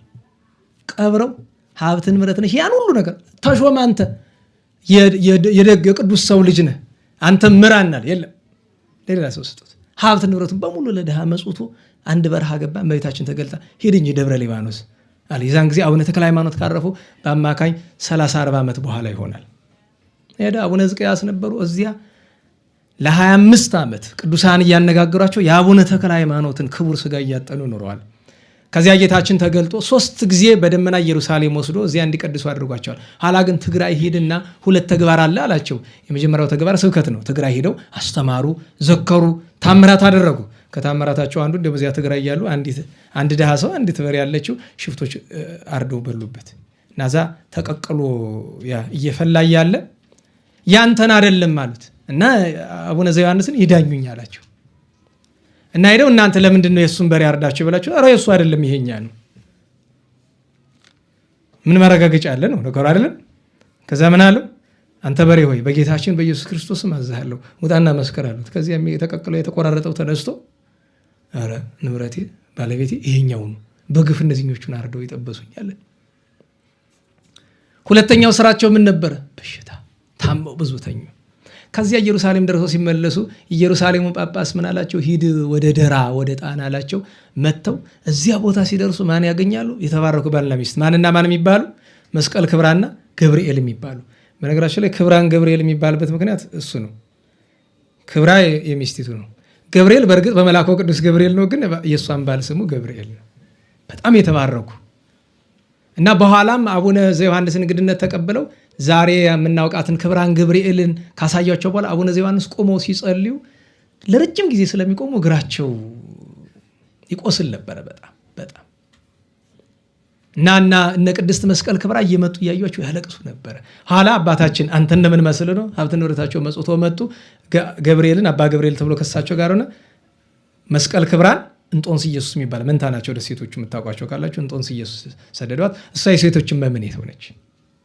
ከዚያ አንድ ቀን ለስብከተ ወንጌል ሲወጡ ህዝቡ ዘንዶ ሲያመልኩ አገኛቸው። ትልቅ ዘንዶ 60 ምናምን ክንድ የሚሆን ዘንዶ እና እመኑ በክርስቶስ ቢሏቸው እንፈራዋለን ዘንዶውን አሉ። ጸሎት አድርገው እሱን ገደሉት። በዚያ ምክንያት ጃን ሾሃ የሚባል የወቅቱ ገዢ ብዙ አሰቃያቸው። ኋላ ግን ንጉሠ ነገሥት አምደ ጽዮን ሰራዊት ልኮ አድኗቸዋል። አካባቢውን እንዲያስተምሩ እና እያስተማሩ ሲሄዱ አንድ ሰው ይከተላቸዋል። ያው ቅዱስ መርቆሬዎስ ነገ ዓመት አይደለ? በዛ ምክንያት ነው። ያው ቅዳሜ ስለሆነ ማህሌቱን ቶሎ ለመዝለቅ እነዚያ ነው በጊዜ የደወሉት እና አንድ ሰው ይከተላቸዋል። ዞር ብለው አዩት። ከራስ ፀጉሩ እስከ እግር ቁስሉ እስከ እግር ጥፍሩ ቁስል ብቻ እና ምን ሆንክ የኔ ልጅ አሉት። አባቴ ታድነኝ ዘንድ በፈጣሪ ስም ላንተ ይቻልሃል ብሎ አለ። ጸሎት አድርገው አዳኑት። ልከተልህ አላቸው። ተከተለኝ። ስም ማን ነው አሉት። መልከ ጼዴቅ። ከኔ ቀጥለህ የምትተካ አንተ ነው። በነገራቸው ላይ ሁለተኛው አበምኔት አባ መልከ ጼዴቅ ማለት እሳቸው ናቸው፣ የክብራን ገብርኤል። በአጠቃላዩ ለ35 ዓመት እዚያ ክብራን ገብርኤል በአበምኔትነት ኖሯል። 10 ዓመት በዓት ተዘግተውበታል። በ105 ዓመታቸው ነው በዚች ቀን ያረፉ። ታዲያ ልጅ ስለማሳደግ በዛ ሁል ጊዜ ዛሬ እየነካካ ነው ስለሆነ የልጅ ነገር ስለሆነ እሳቸውን የሚያሳድጉ እሳቸው በዛ ገዳም በረድነት የገባ አንድ ታዳጊ ነበረ። እዚህ በፊትም ነግሬያቸዋለሁ። በጣም አርጅተው ስለነበረ መንቀሳቀስ አይችሉም ነበረ ከደዌ ብዛት የተነሳና ሰው መላክ ፈልገው ከፊት ለፊት ያ ልጅ ነው ያለ እና መላክ አልፈለጉም። እሱ ነው ምክንያቱም መታዘዝ አይወድም፣ አይፈልግም። አስቡት እንግዲህ ገዳም ውስጥ ገብቶ መታዘዝ አይወድም። ምክንያቱም ለአንድ መነኩሴ ትልቁ ሀብቱ ምንድን ነው? መታዘዝ። ከሶስቱ የብቃት ጎዳናዎች መካከል አንደኛው ምንድን ነው የሚለው? ረድ ዘበጥባት አይደል የሚባል? በፍጹም ልቡ ጨክኖ የሚታዘዝ ረድ እኮ ነው። በቃ ረድ ማለት ራሱ ማለት ነው ረዳት ማለት እኮ ነው። የሚታዘዝ ማለት ነው ረድ ማለት። አማራጭ ስላጡ ጠሩት። በቦታው የሚላካቸው ሰው ስላልነበረ ዝም እየሰማ እንደዛ የሚያደናቆራል አይደል? ዝም አንዲት ቃል ካፋቸው ወጣች። ለያፍጥን ስራው ካሉት በእኛ በተለመነው ወደ አማርኛ ያው ያጥፋ እንደማለት ነው። እና ምን ነው ያን የሚያክል ጻድቅ ተራገሙት ብሎ እንደሆነ እርግማን አይደለም፣ ፍትሐ እግዚአብሔር ነው። ግፍግም አለ በግንባሩ ሰው ሞተ። መነኮሳት ሰብስበው አለቀሱ። ያማ ከሆነ ነገስኛ እንዴት ልንሆን ብሎ ለመኗቸው። አላጸሎት አድርገው አስነስተውታል። እግዚአብሔር በረከታቸውን ያሳድርብን። ዛሬ የዛሬ ስንት ዓመት ማለት ነው 495 ዓመት ሞላ ደብረ ሊባኖስን ግራኝ አህመድ ካቃጠላት። አንዳንዶቹ ግራኝ አህመድ የሆነ ኢትዮጵያን የመግዛት ህልም ነው፣ የእርስ በርስ ፉክክር ነው፣ ሃይማኖት ማጥፋት አይፈልግም፣ ወራሪ አይደለም ይላሉ። ተው፣ ግራኝ አህመድ ወራሪ ነው፣ አረመኔ ነው፣ ለአረመኔነቱ ጫፍ የሌለው ምናልባትም አልኳችሁ ከሂትለር ጋር ከዚያም የከፋ መናጸር የሚችል ሰው ነው። ሃይማኖትን ማጥፋት ስላልፈለገ ይሆን በኢትዮጵያ ከነበረው ኦርቶዶክሳዊ በኢትዮጵያ ሰው በዛ ዘመን የኦርቶዶክሳዊ ብዛት አስቡት። በኢትዮጵያ ከነበረው ኦርቶዶክሳዊ 90% የጠፋው ሃይማኖትን ላለማጥፋት ስለመጣ ነው። ከነበሩ በሺ የሚቆጠሩ አድባራት በጣት የሚቆጠሩ ብቻ የቀሩት ሃይማኖትን ማጥፋት ስላልፈለገ ነው። የተረፉ አብያተ ክርስቲያናት ሊያጠፋቸው ስላልፈለገ አይደለም፣ እግዚአብሔር ስለከለከለው ብቻ ነው። ለምልክት እንዲተርፉ እግዚአብሔር ስላደረጋቸው ነው እንጂ ስላልፈለገ አይደለም። የጭካኔውን መጠን ኢትዮጵያውያን በጻፉት ታሪክ አይደለም። የራሱ ጸሐፊ አረፋቂህ የሚባለውን አንብባችሁት ከሆነ እዛ ላይ ታገኙታላችሁ። ክርስትናን ከማጥፋት በቀር ሌላ ቅንጣት ታክል ሌላ ዓላማ አልነበረውም። ጂሃድ አይደል ያወጀው? ነናላችሁ ጂሃድ ምንድን ነው? እና የሚገርማችሁ ነገር ደብረ ሊባኖስ በዚች ቀን ሐምሌ 24 በ1523 ዓመተ ምህረት የዛሬ 495 ዓመት ሲያቃጥላት መነኮሳቱ ወጥተው ምን እናደርግላችሁ አላቸው። ሀብት ንብረቱን በሙሉ የሚገርማችሁ ደብረ ሊባኖስ ነገስታት ሰጡትን ያን ሁሉ ነገር ነው አተቀድሳት ሳይቀር ወጥተው ሰጥተውታል። ስምምነት አድርገው ማለት ነው። አላቃጥለውም አይቃጠልም ተብሎ ስምምነት ታደርጉ ያለውን ሀብት በሙሉ ይሰጡት። ሀብት ንብረቱን ወስዶ በጀርባ ገብተው አቃጥለውት ነው የሄዱት። በዚህ ጊዜ ነው አባ ተወልደ መድኅንና አባ ተክለ አዶናይ በእሳት ተለብለው የሞቱት። ወካላነ ማይበራን ይሆኑ ይላል። አብሯቸው የደብረ ሊባኖስ መነኮሳት በሙሉ ያለቁት። እንዲህ አልነበረም። እና እነዚህም ቅዱሳን አሉ። ትናንት ታሪካቸውን ባጭር የነገርኳችሁ የደብረ ሐዊው የቅዱስ ያሬዱ አባ ጊዮርጊስ ዛሬ ረፍታቸው ነው። አባ ስምዖን የሚባሉ ጳጳስ ምቀኞች አገልጋዮች መርዝ ስንቴን ያበላቸው? 4 ጊዜ። 3ቱ አልሰራለ። ለምን? ቆርበው ስለሆነ የወሰዱት። 4ኛው ግን በጣም አመማቸው። ከሞት ያስነሱት አባ ሚናስ የሚባለው ካህንም ምስክርነት ሰጥቷል። እግዚአብሔር እንግዲህ የሁሉንም በረከት ያሳደርብን። የቅዱሳንን የ7 ቀኑን ስማቸውን ላስታውሳችሁና ትምህርታችን በርዕሳችን እናጠቃላለን። ማህሌት ሲገባ ደወል ስንት ጊዜ ነው የሚደወል? እዚህ ስርዓተ ቤተክርስቲያን ላይ ተምራችኋል። ስንት ጊዜ ነው የሚደወል? 15 ነው። 12ቱ ቀስ ብሎ ይመታል፣ 3ቱ ፈጠን ይላል። ምክንያት አለው አይደለም? ምክንያቱም ማህሌት የማን ንብረት ነው ብትባሉ በሰማይ የማን ነው? ማህሌት የማን ንብረት ነው በሰማይ? እግዚአብሔር ለማን ሰጠ? ለመላእክት። በብሉይ ኪዳን በአጠቃላይ ግን ከሰው ልጆች መካከል ማህሌታውያን የሚባሉ መጀመሪያ ማን ናቸው ካሏችሁ ነቢያት ናቸው። ነቢያት ማህሌታውያን ናቸው። ለዚህ አይደለ ምንድን ነው የሚለው ጸሎተ ነቢያት ሲጀምር መኃልየ ነቢያት ወጸሎቱ ለሙሴ ይላል እና በ12ቱ ደቂቀ ነቢያት፣ በ12ቱ ደቂቀ እስራኤል፣ በ12ቱ አርእስተ አበው አብነት አንድም በ12ቱ ሐዋርያት፣ በ12ቱ ሊቃነ መላእክት አብነት 12 ጊዜ ይመታል። አዋጅ ነው፣ የቅዱሳን አዋጅ ነው። ከዚያ 3ቱ ሲጨመር 15 ይሆናል። በ15ቱ አበይት ነቢያት ምክንያት ነው። አንድም 3ቱ ለብቻ ፈጥን ብሎ የሚመታው ያው አንድነት ሶስትነትን ለመንገር ነው። ለምን? በማህሌት የሚመሰገኑ ስሉስ ቅዱስ ናቸውና ነው። ቅዳሴ ሲገባ ስንት ጊዜ ነው ደወል የሚመታ? እንዴት ዋላችሁ? ኪዳን ሲደረስ ደወል ይመታል። እንድታውቁት በስርዓተ ቤተክርስቲያን ያው በከተማ የለም። ገጠር የመጣችሁ ገጠር ይመታል ደወል ኪዳን ሲደረስ። መቼ ነው? ተሳልከ ሲባል አይደለም። ሰላም አብ ወወልድ መንፈስ ቅዱስ ይባላል። ኪዳኑ የሚመታ መቼ ነው? ካህኑ ምን ሲል ነው? ቅዱስ ሲል ነው። ስንት ጊዜ ነው የሚመታ? ያሳያችሁ ነው እኮ። ቅዳሴ ሲገባ ስንት ጊዜ ነው የሚመታ? 5። ሰው ሲሞት ስንት ጊዜ ነው የሚመታ? አዘላችሁ 2 7 ነው። 7 ጊዜ። ሁሉም ነገር ስርዓት ስለሆነ ማለት ነው። ስርዓት ማወቅ ስለሚገባ እንደ በአጋጣሚ ለመጣው ነገር ዛሬ 24 ከሆነ በ17 ነው ተገናኝተን የነበረ። በ18 የጌታችን ወንድም የተባለ የአረጋዊ ዮሴፍ ልጅ ኢየሩሳሌም የመጀመሪያው ኤጲስቆጶስ ከጽድቁ ከትሩፋቱ የተነሳ እግሮቹ አብጦ መንቀሳቀስ ሁሉ አቅቶት የነበረ ስለ ጌታችን መድኃኒታችን ኢየሱስ ክርስቶስ የባሕርይ አምላክነት መሰከረ ብለው በልብስ ማጠቢያ ገንዳ ራሱን ፈጥፍጠው የገደሉት ቅዱስ ያዕቆብ እረፍቱ ነው።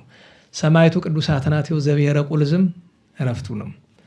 በ19 ቂርቆስ ወየሉጣ፣ ቅዱስ በጥላን፣ ሰማዕታተ እስና፣ ቅዱስ ገብርኤል፣ ሌሎችም ቅዱሳን ዓመታዊ ባላቸው ነበረ። አጋጣሚ እሁድ ቀን እዚያ ጉባኤ ስለነበረን ስንተርክ ነበረ። ያው በየጊዜው የሚነገር ታሪክም ስለሆነ ሰዓትም ስለሚያጥረን በ20 ስም አጠራሩ የከበረ ደገኛ ሰማዕት ቅዱስ ቴዎድሮስ ሊቀ ሰራዊት ነበረ። ቴዎድሮስ ሊቀ ሰራዊት አባቱ ዮሐንስ እናቱ አውስያ ይባላሉ። አባቱ አማኝ እናቱ ጣዖት አምላኪ ነበረች። ኋላ ግን እሱ ሰማዕትነት ከተቀበለ በኋላ በፈረሱ ሰባኪነት እናቱም አምናለች፣ ለክብር በቅታለች። እሷም ቅድስት አውስያ ትባላለች። በቤተክርስቲያን ታሪክ እጅግ ኃይለኛ ከነበሩ የጦር ሰራዊት መሪዎች አንዱ እሱ ነው። ብቻውን በርበርና ፋርስን የገጠመ ነበረ። በመልአኩ ሰይፍ የተጣላቸው እሱ ነበር። ብዙ ግፍ ብዙ መከራ ተቀብሎ ቃል ኪዳን ሲቀበል የገድልህን መጽሐፍ ያነበበ አለውና እንዲያው ቢያጣ ማነበብ ቢያቅተው ገዝቶ ዛጥረው ይለዋል አይደለም የገዛው ብሎታል። በገንዘቡ የዋጀውን እግዚአብሔር ለምህረት ጎዳናው ብዙ ነውና ያን ቀን አባታችን አባ ሳሙኤል የደብረ ሃሌሉያው ነናወላችሁ በ26 አሁን ነገ ወዲያም ስለሚታሰቡ ምክንያት ሽተን ስለ አባ ሳሙኤል ዘደብረ ሃሌሉያ አንድ ብቻ ማስታወሻ ልስጣችሁ። እንዴ በምንም እንዳትረሷቸው የሚያደርግ የአቡነ አብየ እግዚእት ልጅ ናቸው። የአቡነ አብየ እግዚእት ትንሽ እህታቸው ተቀድሰነ ማርያም ትባላለች። የእሷ ልጅ ናቸው። ከዚያ በላይ ግን በደንብ እንዳትረሱት የሚያደርገው ነገር ሰው ሲሞት መጨረሻ ላይ የሚነበበው ምንድን ነው የሚባል? ጸሎት ዘአባ ሳሙኤል። ማን ነው ደራሲው? እሳቸው ናቸው እንደምታውቁት አላችሁ። ጸሎት ዘአባ ሳሙኤልን የደረሱ ጎንደር የሚታወቅ በሱ አይደል? ወደ ደቡብ ኢትዮጵያ ክፍል ትተውታል ሲባል እንሰማለን። ወደ ሸዋ አካባቢ ትተውታል ሰው ሲሞት። እንጃኔ እንግዲህ አባት ሊቃውንት ነው እንደሱ ሲሉ የሰማነ። እኔም አዲስ አበባ በነበርኩባቸው የተወሰነ ጊዜ ሰው ሲሞት ጸሎት ዘአባ ሳሙኤል ሲደገም ሰምቼ አላውቅም። እኔ ሌላውን ነገር ብለው ቀብሮ ነው የሚመለሱ። እኔ እንግዲህ በገጠመኝ ማለት ነው። ጸሎት ዘአባ ሳሙኤል ሌላውን ታሪክ እናነሳለን። እንዴት ነው እንዴት እንደተወለዱ ከዚያ በኋላ ከአባ እንጦንስ ከሚባሉ ታላቅ ቅዱስ እንዴት እንደመነኮሱ አቡነ ገብረ መስቀል ዘለጋሶን እንዴት እንዳሳደጓቸው የራሳቸውም ገድል ብዙ ድንቅ ተአምራት ያደረጉና ወላዲ አይለፍ ይባሉ ብዙ ቅዱሳን ወልደዋል። እሳቸው ያን ቀን ትልቁ በዓል እመቤታችን ድንግል ማርያም ኢያቄም ወሐና ቤተ መቅደስ ያስገቡበት በተለመደው አነጋገር እጉለ ርግብ የሚባለው እመቤታችን በ80 ቀኗ የገባችበት ነው። እዚያ ድግሱ ከወጡ ሲማሰል ጀርባችሁን ሰጣችሁ ቆማችሁ። ምክንያቱም አርህው ሊተ ለማለት እንደው አውሎግሶን እያልን ነበረ። በእመቤታችን ክብር ማይሌት ቁመው በሩ ግን ዝግ ነው። ሁልጊዜ በየዓመቱ ይገርመኛል። ጠባባን ብትከፍቷት ምን አለ የላይኛው ክፍት ነው። እንግዲህ በታች የሚመጣውስ በነገራችሁ ላይ ዋናው በር ማለት ብዙ ጊዜ ተከፍቶ ባዘቦትም ቢሆን የሚከፈት ዋናው በር ነው አይደለም? ዋናው በር ያራዳው ነው። ይሄ እኮ ነው ዋናው በር ሃይዌይ ይባላል አይደል? ዋናው ጎዳና እና እንዲያው በእውነት የቅዱስ ዑራኤል የእመቤታችን ሐምሌ 20 አምናም ታች አምናም ብያለሁ። ትንሿን በር ቢያንስ ክፈቱልን ገብተን እንሳለን። ማህሌት ተቆሞ እንዴት በሩ ይዘጋል? እሱ ነገር ገርሞኛል። ያው ይገባናል መቼም ሰው አይባውቆም አይመጣም ነው ምን መጣ እስካልን እና እመቤታችን ድንግል ማርያም ትልቅ በዓሏ ነው። በእውነቱ ግዝት ስለሌለው ነው እንጂ ትልቅ በዓሏ ነው። በ21 በጣም ብዙ በዓላት ነበሩ። እመቤታችን ድንግል ማርያም ሲኦልን እና ገነትን ቅዱስ ዑራኤል ያሳያት የዚያን ቀን ነው። ቅዱስ ዑራኤልን የዚያን ቀን የምናስብበት ብዙ ምክንያት አለን። ከእነዚህ መካከል አንደኛው የእመቤታችን የቅድስት ድንግል ማርያምን ወደ ሰማይ በጌታ ትእዛዝ ወስዶ መጀመሪያ ገነት ሲያደርሳት ዕፀ ገነት የገነት ዕፅዋት ሰገዱላት። ኋላ ከጻድቃን አገኘ ጻድቃን ሰገዱላት። ይትባረክ እግዚአብሔር ዘፈጠረ ኪያኪ ስጋም ስጋነ ወአጽመ አጽመነ የሚለው ኃይለ ቃል የተነገረ ለእመቤታችን የዚያን ቀን ነው። መጀመሪያም በእርግጥ በጌታ ትንሣኤም ተናግረውታል። በአካል ግን ሄዳ የተመሰገነች የሰገዱላት አበው ዕፀ ገነት የዚያን ቀን ነው። ኋላ ወደ ጌታችን መንበረ ጸባዖት ወስዷት አእላፍ መላእክት ሰገዱላት። ጌታችን አከበራት። ኋላ ምን አላት? እንድትለምነው ስለፈለገ ሲኦልን አሳያት አለው መልአኩን ወስዶ አሳየት። አዘነች። በዚህ ምክንያት አዝና አልቅሳ የካቲት ኪዳነ ምሕረት የተቀበለችው ቃል ኪዳን መነሻው ሐምሌ 21 ነው። ለዚህ ደግሞ ደገኛው ቅዱስ ዑራኤል ነው። ቅዱስ ዑራኤል ከእመቤታችን ጋር ረጅም ነው እንድታውቁት። በስደቷ ጊዜ ረዳቷ የነበረ ቅዱስ ገብርኤል ነው። ነገር ግን ወደ ኢትዮጵያ ከመጣች ጀምሮ በሁሉ ቦታ የመራት ቅዱስ ዑራኤል ነው። የአስራት ሀገሩን እንድትቀበል ያደረገም ቅዱስ ዑራኤል ነው። በክንፎ ተሸክሞ ደመና ላይ አወጥቶ አገሪቱን አሳይቶ የአስራት ሀገር የተቀበለችበት ምክንያትም እሱ ነው። ጣና ይባላል አይደል? ትክክለኛ ቃሉ ምንድን ነው? ጻና ነው አይደል? ወይም ጥሩ ገዙ እናምጣው ከተባለ ምንድን ነው? ጻና ነው አይደለም? ማን? ቅዱስ ዑራኤል በክንፉ በደመና በማን ስልጣን? በልጇ ስልጣን በክርስቶስ በመድኃኒታችን። ሌላ ቅዱስ ዑራኤልን የዚያን ቀን የምናከብርበት ለአባ ጊዮርጊስና ለቅዱስ ያሬድ ጽዋ ልቡና ያጠጣበት እናስባለን። የዕዝራ ሱቱኤል ሌላ በዓል አለው። ለዕዝራ ሱቱኤል ያጠጣበት፣ ለሄኖክ ያሳየበት ሌላ በዓል አለው።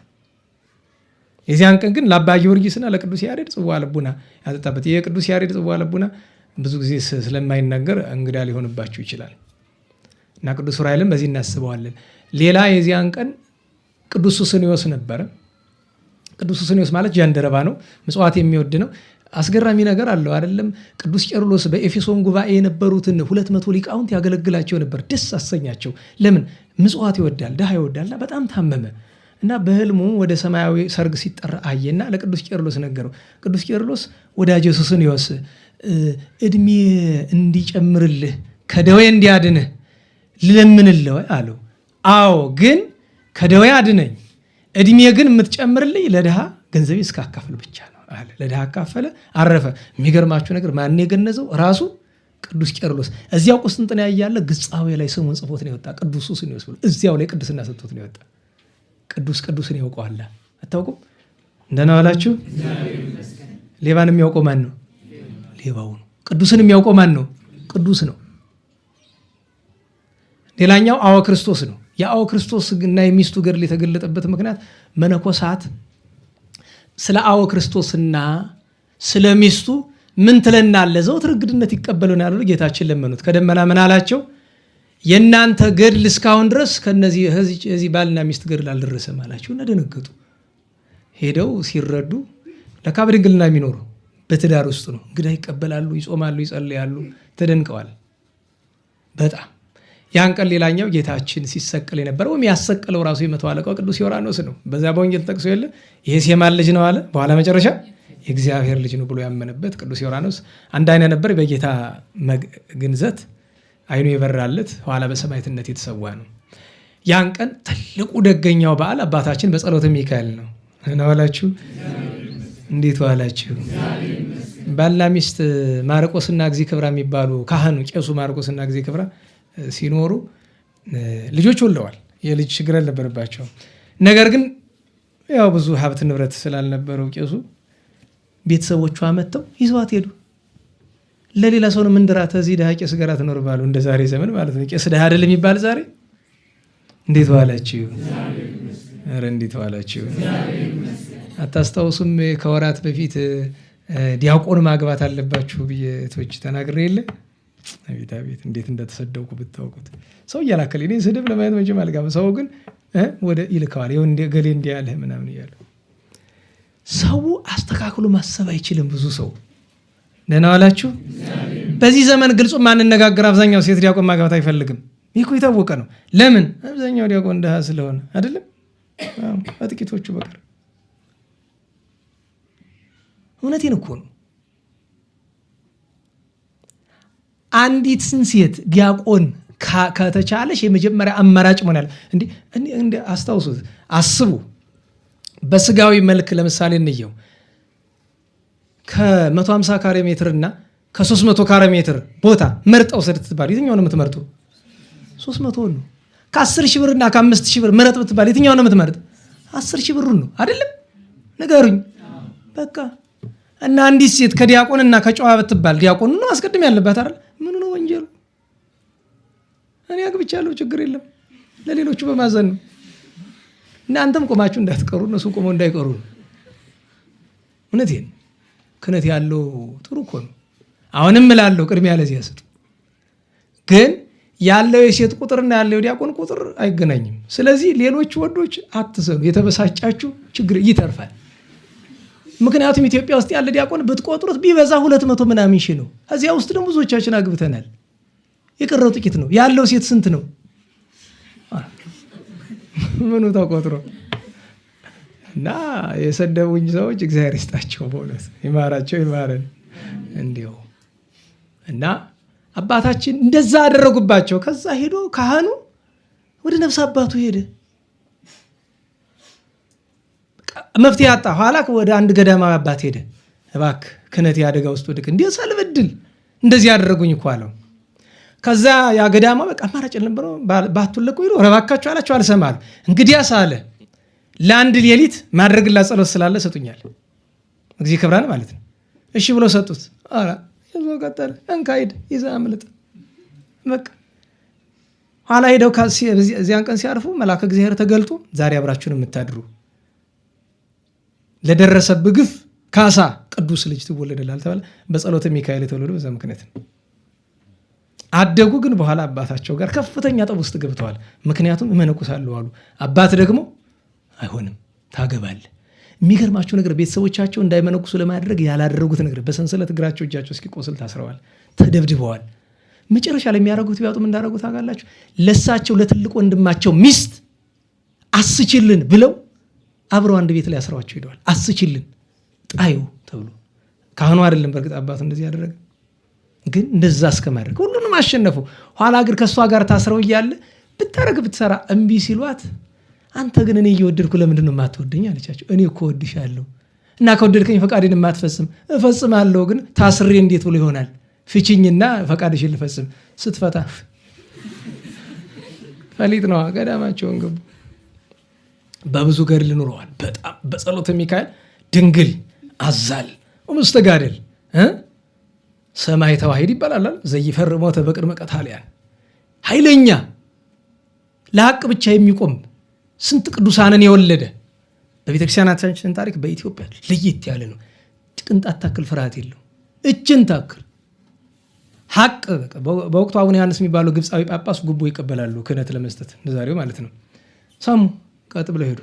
የሐዋርያትን ሲኖዶስ ጠቅሰው እርሶም ክህነት የሰጧቸው ሰዎችም ሁላችሁም እናንተ ክህነት የላችሁ። በዚህ ምክንያት ወስዶ ደግሞ ያ ነገር ሰርቶ ንጉሱ ጋር አጣላቸው። ተደብድበዋል፣ ተገርፈዋል፣ ተሰደዋል።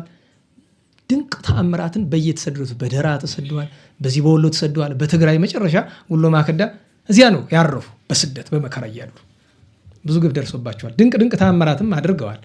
ካደረጓቸው ተአምራት በዚያ በደራ እያሉ ብዙዎችን አስተምረው ከእስልምናም ከጣዖት አምልኮም የመለሷቸው ነበርና አንዱን ኢብራሂም የሚባለውን ከእስልምና አስተምረው አብርሃም ብለው አጠመቁት። ነገር ግን ጥሩ ክርስቲያን ሆኗል። ግን ደግሞ ፍቅር ነው ያለቀቀውምና ለእራት ክብረ በዓል ስለነበረ አሳ አምጣልኝ ብለው ወደ ባህር ይልኩታል። አሳ አጥማጁ 3 አሳ ይሰጠዋል።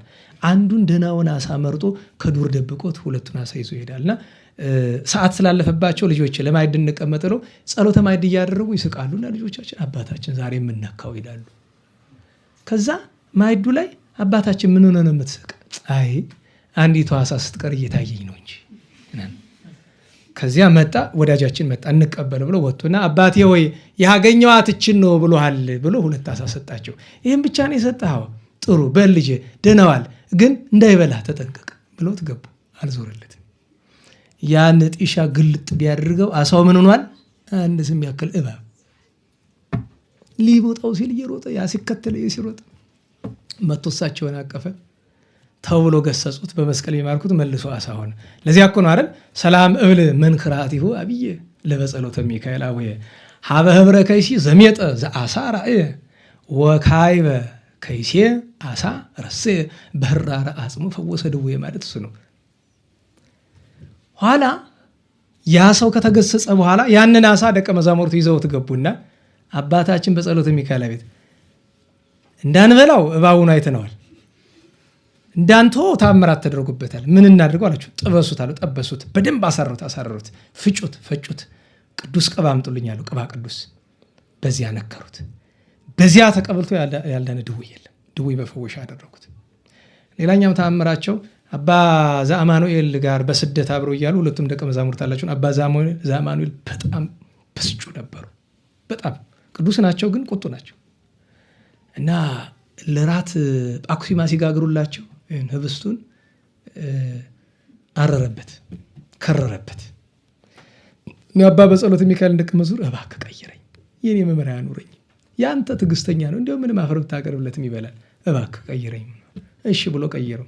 ማዕድ ቀረበ፣ ጸሎት ተደረገ። ጸሎተ ማዕድ ተከፈት ቢሉት መስዋዕቱ ቤት ቢያረጉት ቢሰሩት አባ ዘአማኑኤል ጠረጥሮ ደቀ መዝሙራቸውን ጠርቶ ያረካት ነገር አለች፣ ለምንድን ነው የማይከፈት? ደህና ዋላችሁ። አለመከፈት በብቃት አለ፣ አለመከፈት በተንኮልም አለ። ሰምታችሁ ታውቃላችሁ። በዚህ በኛው አካባቢ አባትና ልጅ አባት ተንኮል ያውቃሉ። አብነት ይባላል። አብነት አይደለም ነገሩ፣ መተት ነው። እና ለልጃቸው አስተምሮታልና አንድ ቀን ዶሮ ይሰራና ሲያስቡት አይነታውን ከሚስታቸው ጋር ለብቻ መብላት ፈልገዋል። እና አንተ ና ይሉታል፣ ሂድ እስቲ እንጨት ለቀመና ይሉታል። እሱ ደግሞ አይቶታል ወጡን እና ነገሩ ገብቶታል። ሄደ ለቀማ፣ በአቅርብ ያውን እንብላ።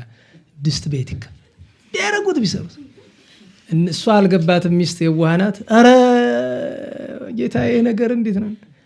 ተአጥድከም ያ ተንኮለኛ ነው እንዲያርጉት ሄደ። ገብቶኛል።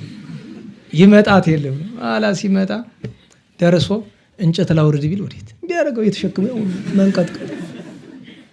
እሱ አይ አባቴ ነው እንዲያረገኝ፣ አረ ይፍቱልኝ ደክሞኛል ላውርድበት። ፍታ አንተ መጀመሪያ ፍታ ሲባባሉ አምሽተው ብቻ ተፈታተው ሁሉም አይነታውን በልተዋል። በእውነቱ እንዲያው ማለት ሰው ጥበብ ይለዋል። እንዲህ ያለ ነገር ከባድ ነው። እዚህ ግን የመንፈስ ቅዱስ ስራ ነው። ዝግት ብሎ ቀረ። ያ ደቀ መዝሙርቱ ይቅር ይበሉኝ እንዲያው እንዳይቆጥ ብዬ ማዕዱ ተቃይሯል። ይሄ የሱ አይደለም። ይሄን ሐቁን ሲናገር ተከፈተ። ያችን በጋራ ባርከው ተመግበዋል። ሌላም ብዙ ድንቅ ተአምራት አድርገዋል። ሰማዕት፣ ጻድቅ፣ ሐዋርያ ቡሩክ አባታችን በጸሎተ ሚካኤል በረከታቸው ይደርብን። አቡነ ኤዎስጣቴዎስ ታላቁ ወንጌል ሰባኪ ኢትዮጵያዊ ሐዋርያ እስከ አርማንያ ድረስ የሰበከ ባሕረ ኢያሪኮን በአጽፎ የተሻገረ የዚያን ቀን ልደታቸው ነበረ። አባታችን ቤተክርስቲያናቸው ሄዳችሁ እንደተሳለማችሁ ተስፋ አደርጋለሁ። ሲሄድ ሰውም አልነበረ። በእውነት ትልቅ በዓላቸው ነው፣ ቢከበር ጥሩ ነበረ። ብዙ ጊዜ በዓል ከሌሎች በዓላት ላይ ሲወድቅ ይፈራል። የሚያከብርልን የለም ተብሎ ይፈራል። ልክ ሐምሌ 21 ወደ ሐምሌ 22 እንዲሄዱ ግን እኮ የጎንደርን ሰው እኮ እንዲያው ኦርቶዶክሳዊን በሙሉ ቤተክርስቲያን ተሳለም ብትሉት እኮ ሁሉንም ቤተክርስቲያን መሙላት ይችላል። ግን ጥቂት ሰዎች ስለሆነ የሚሳለሙት፣ እነዛ ደግሞ ወደ ለመዱት አቅጣጫ ስለሆነ የሚሄዱት፣ ለዚያ ነው ብዙ ጊዜ ለክብረ በዓሉ ብዙ ሰው ለአንዳንድ በዓላት የማይመጣው። የመጨረሻው የዚያን ቀን ትልቁ በዓል የነበረ ቅዱስ ላይከ ማርያም ነው። ቅዱስ ላይከ ማርያም በምጽዋቱ የታወቀ ጃንደረባ አድርገው ሰልበውት ብዙ መከራ የተቀበለ እስከ የመን እስከ ቱርክ ድረስ በግራኝ አህመድ ዘመን ተማርኮ አስቡት። ቅድም አንስቼላችኋለሁ አይደለም? አስቡት። የንጉሠ ነገሥቱ የልጅ ልጅ ነው። እናቱ ቅድስት ሮማን ወርቅ ናት። ማለትም ወራሴ መንበር ነው። ማርከው ወስደውት ምን በደላቸውና ነው ግመል ላይ ሲወስዱት በእግሩ እጁን አስረው ቢመሩት ምን አለ? ግመል ላይ አድርገውት ግን እግሩን ወደ ላይ ጭንቅላቱን ወደ ታች አድርገው ነው በግመል ላይ በጎን ማለት ነው እዚህ አንጠልጥለው እንደ ዕቃ መርከብ ላይ ሲጭኑት እንደዚህ አድርገው እየዘቀዘቁ ከሁሉ ደግሞ አባለ ዘሩን ሰለቡት። አሁን ይሄ ነው ክፋት እኮ ነው። በነገራችን ምን ይጠቀማሉ? በእግዚአብሔር ታምራት ተመልሶ እድሜ ዘመኑ እንደ አንድ አበላ እንደ ጾመ እንደ ጸለየ ይኖራል። በዚህ ምክንያት ቅድስና ማዕረግ ደርሷል። ቅዱስ ላይከ ማርያም የሁሉም በረከት ይደርብን። በ22 አባታችን ደገኛ ቅዱስ ሰማዕት መቃርስ ወልደ ፋሲለደስ የፋሲለደስ ልጅ በምጽዋት የተደነቀ ኋላ ግብፅ ወርዶ ብዙ መከራ የተቀበለ ሰማዕት የሆነ ብዙ ታምራት በማድረግ የሚታወቅ ፍጡነ ረድኤት የሚሉት ሶርያውያን የትሪፖሊው ወይም የጠራብሎሱ ቅዱስ ለወንቲዮስ ገባሬ ተአምር ይባላል። እነ ቅዱስ መርካሎስ ታላቁ ገዳማዊ አባታችን አባ እንጦንስ ልደቱም ቅዳሴ ቤቱም ሐምሌ ነው። ሐምሌ 22 ልደቱም ነው። የመነኮሳት አባት የመነኮሳት መጀመሪያቸው ከቅዱሳን ሁሉ ከጻድቃን ከመነኮሳት ሁሉ ሊበልጥ እግዚአብሔር ማዕረግ የሰጠው ለሁሉ መሰረት የጣለላቸው ቅዱስ ሰው ነው። ጎንደር አባ እንጦንስ ቤተክርስቲያን ስላለን ደስ ይለናል። የመጨረሻው የዚያን ቀን በዓል የነበረ ሰማዕተ ጽድቅ አቡነ ጴጥሮስ ናቸው። ማለት በጥንት ዘመን ከነበሩ ቅዱሳን ጳጳሳት፣ ቅዱሳን መነኮሳት፣ ቅዱሳን ሰማዕታት የሚጎድሉበት ምንም ነገር የለባቸውም። ትልቁ ጉድለታቸው የአቡነ ጴጥሮስ ምንድነው ታውቃላችሁ? ኢትዮጵያዊ መሆናቸው፣ የኛ መሆናቸው እንዳናከብራቸው ያደረገን። አንዲት ቤተክርስቲያን ያለቻቸው ያውም ዘንባ ተባረካ ደግሞ የሚገራ ትውልድ ቦታቸው ናት። ከሌላ ቦታ ለምንድን የማይሰራላቸው? እያንዳንዷ እንኳን ይቅርና በሃይማኖት የምናውቀው ግብራቸው ዘመናውያን ታሪክ ጸሐፊዎች እንኳ የጻፉላቸው ነገር አስደናቂ ነው እኮ። እንኳን ሌላ ቅዱስ ቴዎዶጦስን አታስታውሱትም? ሲያሰቃዩት ቆይተው ጨርቃ መጥለታል። ፊትን ሸፍን ምን አላቸው? ዝሰለለ ይፈረው ለሞት ስሞትን ለሚፈሩት ነው ወዲያ ያደርጋል። እሳቸው ጨርቅ እንስጥ ብለዋቸዋል። ፊትን ትገደል ስትል እናንተ ስራ ነው አሏቸው። በተለይ የመጨረሻው የሰማዕትነት 2 ሌሊት ላይ የሰሩት ስራ አዝን አለውኝ። ያቺ ጥንቅቅ ብላ ለሁላችን መር ነበረች። ከፋሽስት ኢጣሊያ ጋር ከመናፈቃን ጋር ሀገር ሃይማኖት ከሚያጠፉ ሰዎች ጋር እንዲህ አለ።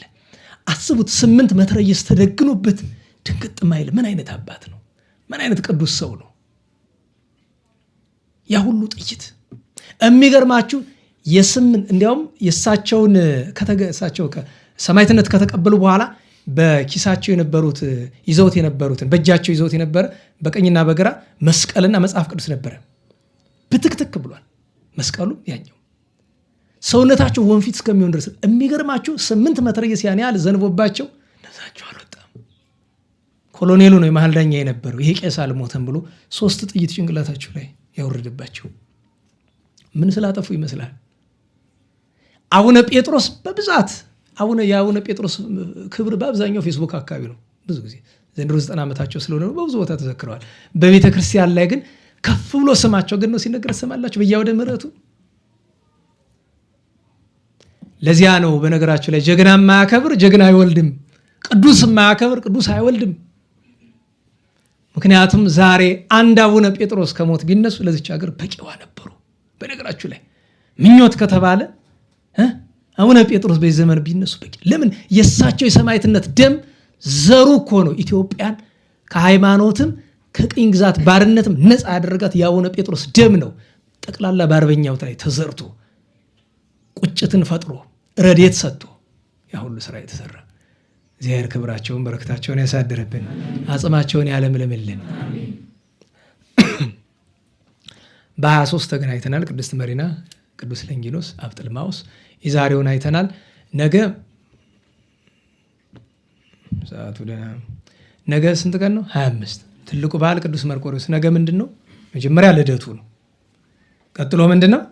ቅዳሴ ቤቱ ነው። በአብዛኛው የሚታወቅ ቅዳሴ ቤቱ ነው። ቅዳሴ ቤቱ የተደረገ የት ነው ቢሉ በቂሳሪያ መጀመሪያ፣ ቀጥሎ በምስር ነው የተደረገ። ኋላም በኢትዮጵያ ተደርጓል። ቅዳሴ ቤቱ ነው ተአምራቱ ነው። ሁልጊዜ የምንተርከው የባስልዮስ ጎርጎርዮስ ተአምራት እኮ በቅዳሴ ቤቱ ምክንያት የተደረገ ነው። የዮሐንስ አለ ለዮሐንስ ፍናድህን ዘመራሃይኮ በሐቅል መርሃኔ ለወልድከ ፍና ጽድቆ ሳይላል የሚመልኩ መጀመሪያ ለዝክረ ስምከ ገብረ ኢየሱስ ብሂል። አዎ መልክአ መርቆሬዎስ። እንዲያውም የሚገርማችሁ ነገር በማህሌት ላይ ነግሳለ ቅዱስ መርቆሬዎስ ለቅዳሴ ቤቱ በመደበኛው አንቀጽ ላይ የሚያገኘው ሰላም ለቤትከ ኦ መርቆሬዎስ ሰማዕተ እግዚእ ኢየሱስ አመቀደስዋዮም ሊቃነ ጳጳሳት ሐምስ በየ ተገብር ፋሲካ ቤተክርስቲያን ሀዳስ ታጽባ በደመ ክርስቶስ የሚል መርቆሬዎስ ያላችሁ እናንተ ቁስቋም ክብረ በዓል አለ እዚያ ቁስቋም ጎንደር 2 አይደለ ቅዱስ መርቆሬዎስ ያለ ቁስቋም ነው የሚቀድመው ካብየ እግዚእ ካለው ከኛው ይልቅ የሚቀድም የቁስቋም ነው። ቅዳሴ ቤት ነው። ነገ ሌላ ብዙ በዓላት አሉ። ታላቁ አባ አበክሮሱን፣ ታላቁ አባ ዱማዲዮስ፣ እናታችን ቅድስት ተክለ ሐዋርያ ቤት፣ ቅዱስ እንዲኒና ሰማይቱ አባ ይስሐቅ እሱም ሰማይት ነው። ቅዱስ ሄኖክ እርገቱ መታሰቢያ ነው።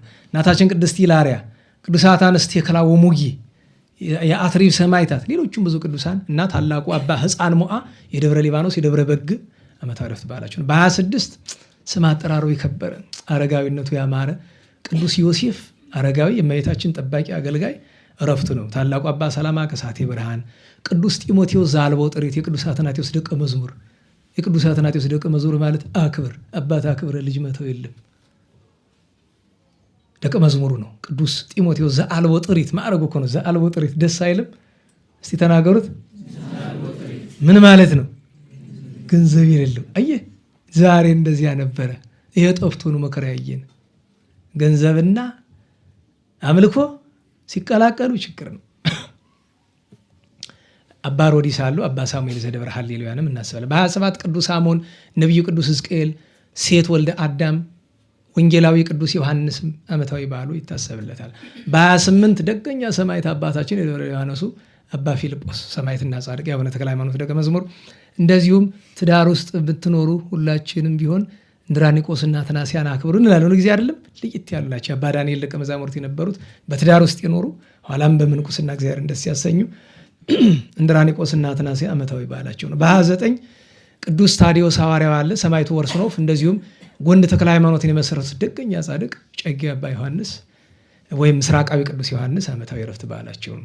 በ30 ገሊላውያን መርቆሬዎስ፣ ኤፍሬም፣ ቅዱስ ጳውሎስ መናኔ በለው ክብር። ቅዱስ ሱሪያል ትልቁ በዓል የመላእክት አለቃ ቅዱስ ሱሪያል ዓመታዊ በዓሉ ነው። ሐዋርያው ቅዱስ እንድርያስም አለ። ንግሥት ወለተ ማርያምም አለች።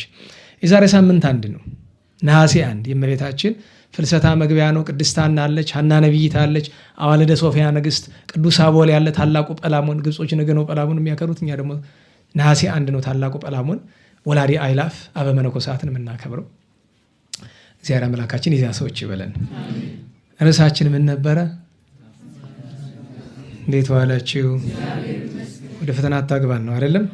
ስለ ጸሎት 3 ነገሮች እንነጋገር። የሰው ልጅ ምን ጊዜም ቢሆን ጸሎት ሲጀምር መጀመሪያ የሚገባው ነገር እግዚአብሔርን ማመስገን። ለዚያ ነው አቡነ ስማ ሲጀምር ይትቀደስ ስምከ። ስም ምን ይበል?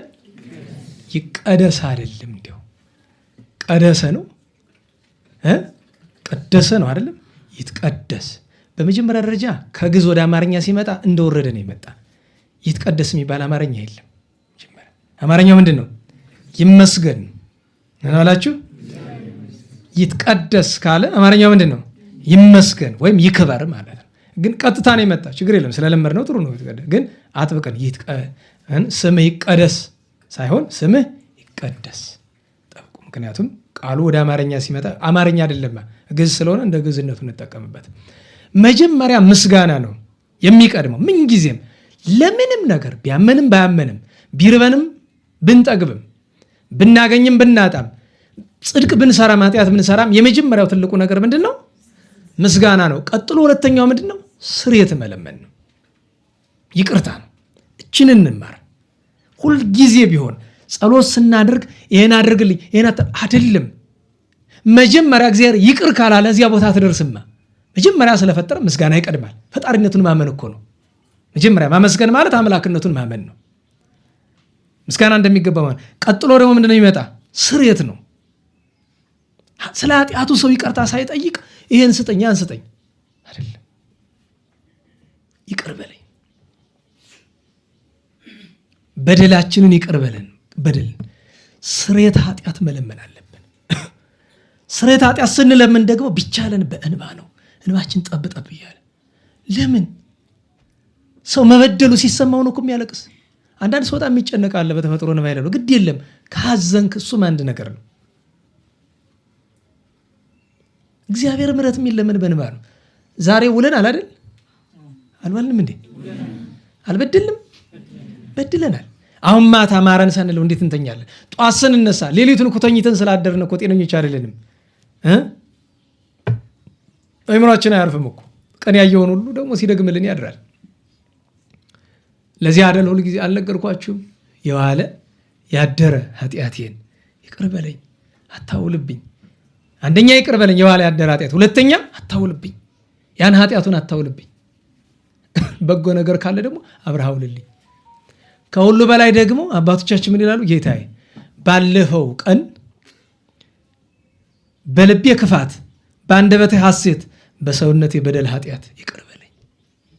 ወይም የልቤን ክፋት፣ የአንደበቴን ሐሰት፣ ሰውነቴን ኃጢአት ይቅር በል። ምሕረት ከለመን በኋላ ከዚያ በኋላ የምንሻውን ነገር እንለምናለን። ልንለመናቸው ከሚገቡ ነገሮች መካከል አንደኛው ብዙ ሀተታ ውስጥ አልገባበትም ሰዓት ስለሄደ፣ ሁለተኛም አሁን ትዝ ሲለኝ ከ7 ዓመት በፊት 6 ዓመት በፊት ብዙዎቻችሁ ስላልነበራችሁ ይሆናል እንጂ አጣጣሚ ሚካኤል ላይ እንዲህ ያለ ርዕስ አንስተን ተምረን እናውቃለን። ልንለምነው ከሚገባን ነገር አንዱ ዘመነ አጸባ ስለሆነ አቤቱ ወደ ፈተና አታግባኝ፣ ወደ ፈተና አታግባኝ። ፈተና ቀላል ነገር አይደለም። ፈተና ያያችሁ ሰዎች ታውቁታላችሁ። ፈተና ውስጥ ያላችሁ ሰዎች እዚህ ፈተና መግባት ትፈልጋላችሁ? ሳትገቡ ግን ለምነን ነበረ። ሰው ከገባ በኋላ ነው የሚታየው። ሳንገባ ግን ፈተና ማለት ነው ባጭሩ። በነገራችሁ ለፈተና የሚለውን ግዙ ምንድን ነው የሚለው? መንሱት። የግዙ ቃል ይከብዳል።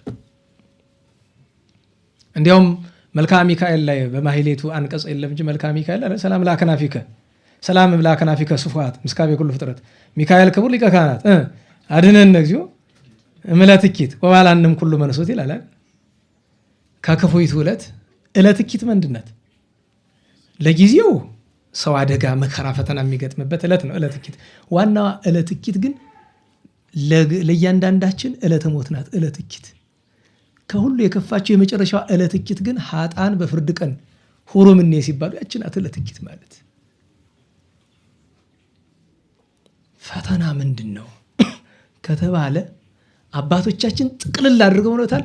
ሰውን ከእግዚአብሔር የሚለይ ነገር ሁሉ ፈተና ነው ብለዋል። ደዌ ፈተና ነው ወይ? አዎ ፈተና ነው። ነገር ግን ከእግዚአብሔር ይለያል ወይ? እንዳያያዝ ነው። በደዌው ምክንያት ከእግዚአብሔር የተለየ ስንት አለ። ጠንቋይ ቤት ሄደ አንድ ሰው መጥቶ በጣም አሞኛል አለ። ህመሙን ሲያሳየኝ በዓይኔ በስመ አብ ይቀፋል ማለት ይጨንቃል፣ ይቀፋል ሳይሆን እና ጸበል ሞከርኩኝ፣ ሐኪም ሞከርኩኝ፣ ሁሉም አቃተኝ። አሁን ግን ቤተሰቦቼ ሁሉ ተሞክሮ የቀረ አንድ ነገር ነው፣ ጠንቋይ ቤት ነው ስዳልን አድንሃለሁ ብሏል። ወይ ጠንቋይ ቤት ትሄዳለህ ወይ ጎዳና ትወጣለህ አሉኛል። እናላችሁ አሁን ይሄን ምንድነው የምሰጠው መፍትሄ? አይ እምቢ በላቸውና ጎዳና ወጥተህ ለምን ልበለው ወይስ ጠንቋይ ቤት ሄድ ልበለው? መምከር ቀላል የሚመስላችሁ ሰዎች ካላችሁ ይሄን ደግሞ ያን ሁሉ የሚለኝ እንባው እንደ ውሃ ነው የሚወርድ። የሚገርማችሁ መሬት ላይ ነው የሚንጠበጠብ፣ ዝም ብሎ መሬት ላይ ነው የሚንጠበጠብ። ምንም የለኝም ማለት ሰባራ ነገር የለኝም አውጥቶ ቢጥሉኝ። የሚገርመው ነገር በጣም ጨንቆኝ እያለ አንድ ሰው ይመጣል። ምን ሆነ ነው እንደዚህ ብሎ አንድ ሰው አለኝ። ምለው ጠፋኝ። እንዲህ ብለህ በለው፣ እዚህ ቦታ ሂድ፣ እንዲህ ያጠፋው ነገር አለ፣ ምሕረት ለምንስሐ ገባበት፣ ከዚያ በኋላ ታግሰህ እዚያ ጸበል ቆይ ትድናለህ በለው አለኝ። ለእግዚአብሔር ተአምር። የሚገርማችሁ ነገር ያ ሰው ተመልሶ ሳይመጣ ቀረ። ይኸው እስካሁን አልነገርኩትም፣ አላውቀውም። ደግሞ ሰውዬውን የዚያን ቀን ብቻ ነው መጥቶ ያየሁትን ያላውቀው። እንግዲህ ይሄንን ሰምቶ ይመጣል ብዬ አልጠብቅም። ትምህርት የሚሰማ አይመስለኝም። ሰው ልኮት ነው የመጣ እንጂ ቃል እግዚአብሔር የሚማር ሰው አይመስለኝም። እና በኋላ ተመልሼ ሳስበው ያ ሰው ምን አለኝ፣ ይኸውልህ ሰዎች ችግር ነን፣ በጣም ታመመና ይሄ ሰው በነገራችሁ ይሄን የሚለኝ ሰው ያኛውን ሰው የሚያውቀው እንደመስላችሁ አያውቀውም እንደመፈጠሩ። በጣም ተቸግሮ ያ መከራ ደርሶበት የሆነ ጸበል ይሄዳል። እዚያ ጸበል ሄዶ ድኖ ወጥቷል። ሁለተኛ ጊዜ ነው የታመመ። ድኖ ሲወጣ የተነገረው ነገር ነበር፣ አታድርግ ወደ ፈተና ትገባለህ ተብሎ። ያን ነገር አድርጓል። ሰው ንስሐ ገባ ማለት ለዛ ነው። ፈተና ማለት እሱ ነው። በአጠቃላዩ ደዌም ይሁን ጭንቀትም ይሁን የሰው ጠላትም ይሁን ሌላ ምንም ይሁን ረሃብም ይሁን ጥምም ይሁን ምንም ነገር ፈተና የሚሆነው ከእግዚአብሔር የሚለይ ከሆነ ለምን ቢባል የሰው ልጅ ካልተፈተነ ወደ እግዚአብሔር መንግስት መግባት ይችላል? ታዲያ ወደ ፈተና አታግባን ምንድን ነው? አባቶቻችን ምን አሉ? ወደማንወጣው ፈተና አታግባን። 1 ወደማንወጣው፣ 2 ከአንተ ጋር ከሚያጣላን ፈተና አድነን፣ 3 በገዛ ፈቃዳችን ከምናመጣው በስንፍና በድንቁርናችን ባለማስተዋል ሕግህን በመጣስ ከቅዱስ መንፈስ በመራቅ ከምናመጣው ፈተና አድነን። ለምን? በራሱ ካመጣው ፈተና መውጫ ቀዳዳው ጠባብ ስለሆነ ወደ ፈተና አታግባን እንበለው። በዚህ ዘመን ደግሞ ሀገር፣ ቤተክርስቲያን እዚህ ሁሉ መዓት ውስጥ ገብቶ ከዚህ የበለጠ ፈተና አታምጣብን። አንዳንዱ ከዚህ የከፋ ምን ሊመጣ ይላል። አዎ አላየህማ? አንዲቱ እናቷ ሞታባት ከዚህ በላይ ምን ሊመጣ አለች። 9 ልጆቿ እጇን ታስራ የታረዱባት እናት በቤንሻንጉል አካባቢ ያለች የዛሬ 7 ዓመት 8 ዓመት። በነገራችሁ ላይ ልጅ እናቱ ከምትሞትበትና እናት ልጆቿ ከሚሞቱባት ማን የከበደው ሐዘን? የእናት ነው። እናት ልጇ ሲሞትባት ነው። ልጅ ቆይቶ ይረሳል። የእሷ 9 ልጅ ነው ያለ፣ 9ኙንም ነው የገደሉባት። 9ኙንም አንድ አላስተረፉላትም። ያውም አይኗ ላይ ነው አንገታቸው። አብዳለች ብለው የነበረ ሰዎች መድኃኔዓለም ምሕረቱን ይላክላት። አንተ ከደረሰብህ በላይ የሌለ ይመስላል? አይምሰልህ። ልክ 2-3 ቀን እንቅልፍ አጣው ብሎ መጥቶ ሲያማር ለሰማሁት ሰው 4 ዓመት ያልተኛች ሰው አውቃለሁ። 4 ዓመት ልታብዳ እንዳሙ ሲቀራት ያለኝን ሀብት በሙሉ ልስጣችሁና የአንድ ሌሊት እንቅልፍ ስጡኝ የምትላለች ሀብታም ማለት ነው። ሀብታም ሰው ሀገር ያለች አይምሰልህ። ተኝተህ ስትነሳ እንቅልፍ ማጣት ፈተና ነው። አንዳንድ ጊዜ ከባድ ነው። አይጣለሁ። እዚህ በፊት አልነገርኳችሁም? ብዙ በላው ብለህ አታማርር፣ ተመስገን በለው። ግን ሆድህን ለመቆጠብ ሞክር እንጂ አታማርር። ተኝቼ እንቅልፋም ሆንኩ ለጸሎት አልነሳ፣ እሱን የምሬት ምንጭ አታድርግ። ተመስገን በለው ስለተኛ። ነገር ግን እንቅልፍህን ለመቆጣጠር ሞክር፣ አታማርር። ፈተና ምን እንደሆነ ብዙዎቻችን አናውቀውም። ፈተና ምን እንደሆነ የምታውቁት ጫፉ ስትደርሱ ነው። ጫፉ ሲያደርሳችሁ ነው። ብዙ ሰው ተዝናንቶ የሚለው ማንም ሰው አያመልጥም። ልዩነቱ ፈተናው ለጥቅማችን እንዲሆን ማድረግ ነው። ያ ደግሞ 1 በገዛ ፈቃዳችን የመጣ ፈተና መሆን የለበትም። 2 የሚያጠፋን መሆን የለበትም። 3 ከእግዚአብሔር የሚለየን መሆን የለበትም። እንዲያ እንዳይሆን ነው። አቤቱ በሉ እስቲ ወደ ፈተና አታግባን ከክፉ ሁሉ አድነን እንጂ። ያችሁ ክፉ ማለት ዲያብሎስ ነው። ከሱ አድነን ሲል ነው። እግዚአብሔር ቸርነቱ የእመቤታችን ጣዕመ ፍቅሯ የቅዱሳን በረከት ይደርብን። የዛሬ ሳምንት በፍልሰታ ማንሻ ነው የምንገናኝ። ርዕስ ይኖረናል። ቋሚ ርዕስ እመቤታችን ተአምር በዜማ ጊዜ ካለ የሚተረጎም ይኖራል። እግዚአብሔር የፈቀደው የሚያመጣው ነገር ይኖራል። እሱ እንማራለን። በሰዓቱ ጀምሮ መጠን እናደርጋችሁ አደራ እምላችሁ። መድረክ የምትመሩ ወንድሞቻችን ሰዓት ሙሉ መብሰጥቻቸዋል። በቃ መድረክ መሪ አቃቤ ሰዓት ነው አይደል? በቃ ሙሉ ስልጣን ሰዓት በዛ ሰዓት ማስቆም ልመዱ። በቃ ይቆም እዛ ላይ። እኔ እንዳልኳችሁ ለእኔም ስለምፈልገው ነው። እንደዚህ ቻለች ወረቀት እኮ ማምጣት ነው። የተወሰነ ደቂቃ ሲቀረው 10 ደቂቃ ሲቀረው ለምሳሌ ትምህርቱ 40 ደቂቃ ከሆነ 30 ደቂቃ ላይ 50 ደቂቃ ከሆነ እንደዚህ ብቻ እንደዚህ ያለ ነገር እንድታደርጉ። ለምን እንደ ድሮ ቢሆን እመኛለሁ። ትምህርት እየረዘመ እኔም ዛሬ አስተምሬ የሚቀጥለው ቀን ድካም እየተሰማኝ ማስተማሩን ከምሰካከው እናንተም ከሚደክማችሁ ደግሞ የእመቤታችን ፍልሰቷ ስለሆነ መዝሙር ያስፈልጋል። ለእመቤታችን ፍቅር የተለያየ ነገር ማድረግ የሚገባበት ጊዜ ነው። ይህንን ማስታወሻ ለመስጠት ነው። ቸሩ መድኃኔዓለም ሁላችንም ለዚያ የበቃን ያድርገን። ለምስጋና እንነሳ።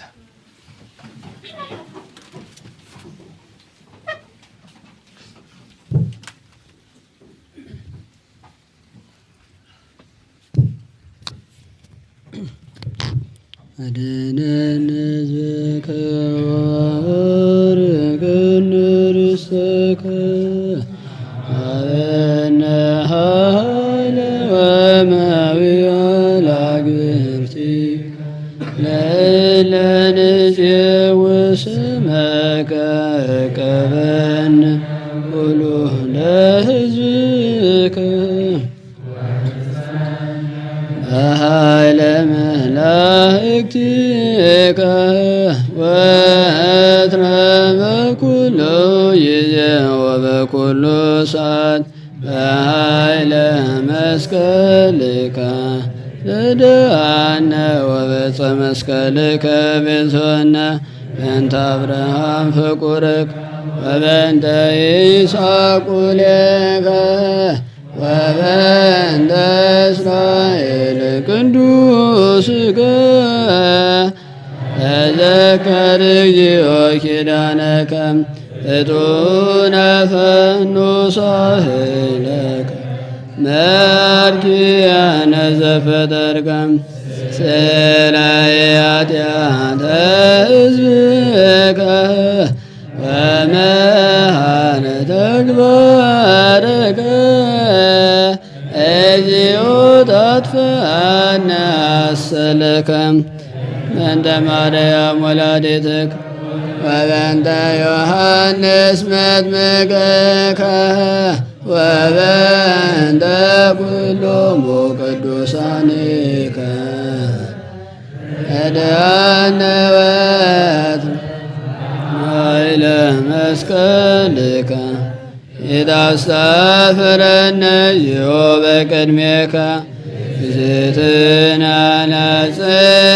ነጽንያዊነ ጸልይ ለነ ለደቂቅኪ አድኅነነ እምኩሉ ምንዳቤ ወሐዘነ መዓልተ ምስሌነ ወሌሊተ ማእከለነ አንተ እግዚኦ ይትላከ እምኔነ ሃሉ ምስሌነ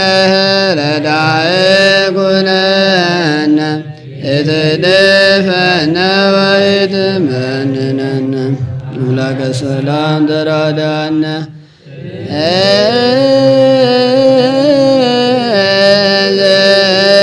ዘተነ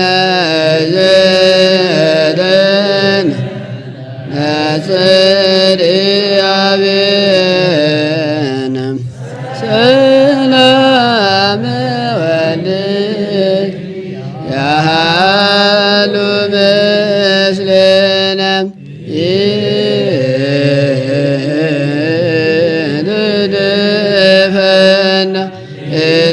ኢትድፈነ ወይትመንነነ አምላከ ሰላም ተራድአነ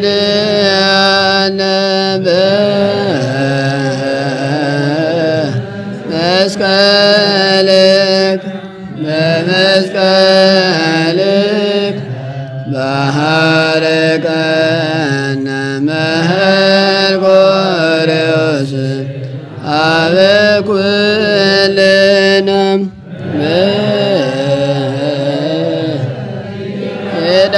ኪዳንከ በኪዳንከ ትማፀን አብየ አበ ኩልነ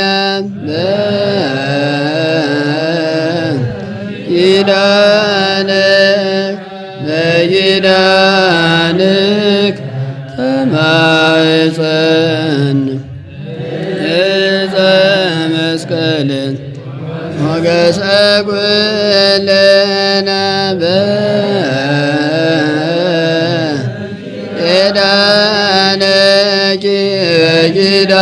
በኪዳንኪ ተማፀን ወላዲተ አምላክ እምኩሉ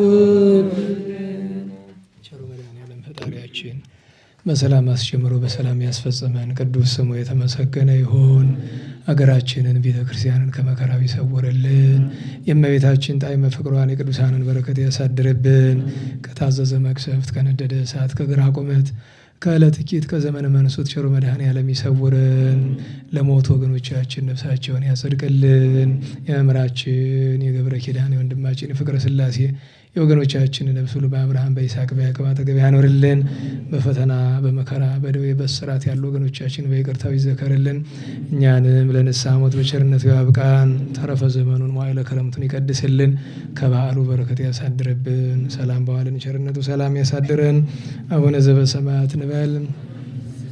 ይትቀደስ ስምከ ትምጻእ መንግሥትከ ወይኩን ፈቃድከ በከመ በሰማይ ከማሁ በምድር ሲሳየነ ዘለለ ዕለትነ ሀበነ ዮም ህድግ ለነ አበሳነ ወጌጋየነ ከመ ንሕነኒ ንህድግ ለዘአበሰ ለነ ኢታብአነ እግዚኦ ውስተ መንሱት አላ አድኅነነ እምኩሉ እኩይ እስመ ዚአከ ይእቲ መንግሥት ኃይል ወስብሐት በሰላመ ቅዱስ ገብርኤል መልአክ እግዝእትየ ማርያም ሰላም ለኪ ድንግል በኅሊናኪ ወድንግል በሥጋኪ እምእግዚአብሔር ጸባኦት ሰላም ለኪ ቡርክት አንቲ እምአንስት ወቡሩክ ፍሬ ከርሥኪ ተፈሥሒ ፍሥሕት ኦ ምልዕተ ጸጋ እግዚአብሔር ምስሌኪ ሳሊ ወጸልዪ ለነ ምሕረተ በፍቅር ወልድኪ ኢየሱስ ክርስቶስ ከመ ይሥረይ ለነ ኃጣውኢነ ተማኅፀነ ብኪ ስብሐት ለአብ ስብሐት ለወልድ ስብሐት ለመንፈስ ቅዱስ ይእዜኒ ወዘልፈኒ ወለዓለመ ዓለም አሜን። ቸሩ መድኃኔዓለም የተመሰገነ ይሁን። የፍልሰታ አድርሽኝ ዝክር አስከቻላችሁ አስቀድማችሁ አስመዝግቡ። ምክንያቱም ውጭ ሀገር ያሉ በጣም ብዙ ወንድም እህቶቻችን መዘከር ይፈልጋሉ። ቅድሚያ ግን እዚህ በአካል ለምትሳተፉት ለመስጠት ነው። ሁልጊዜ በየቀኑ 3 ሴት 3 ወንድ ነው የሚዘክር። ገብታችኋል? 3 ሴት 3 ወንድ ነው የሚዘክር፣ 6 ሰው ማለት ነው። ስለዚህ ውጭ ያሉላችሁ አሁን መሸብን ካላችሁ ደግሞ ነገ ከነገ ወዲያም ቢሆን ማስመዝገብ ትችላላችሁ።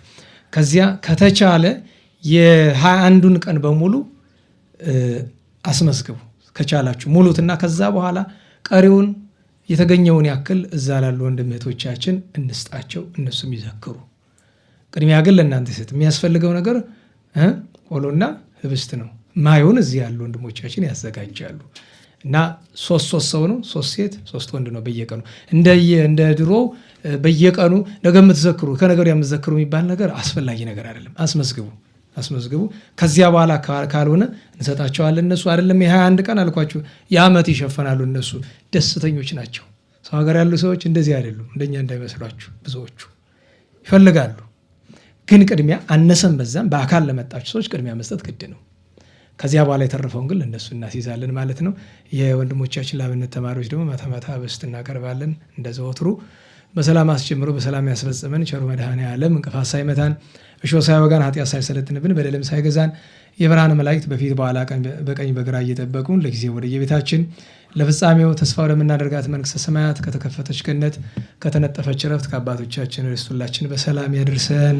ስብሐት ለእግዚአብሔር ልዑል ወለወላዲቱ ድንግል ወለመስቀሉ ክቡር ዕፀ ኃይል አሜን።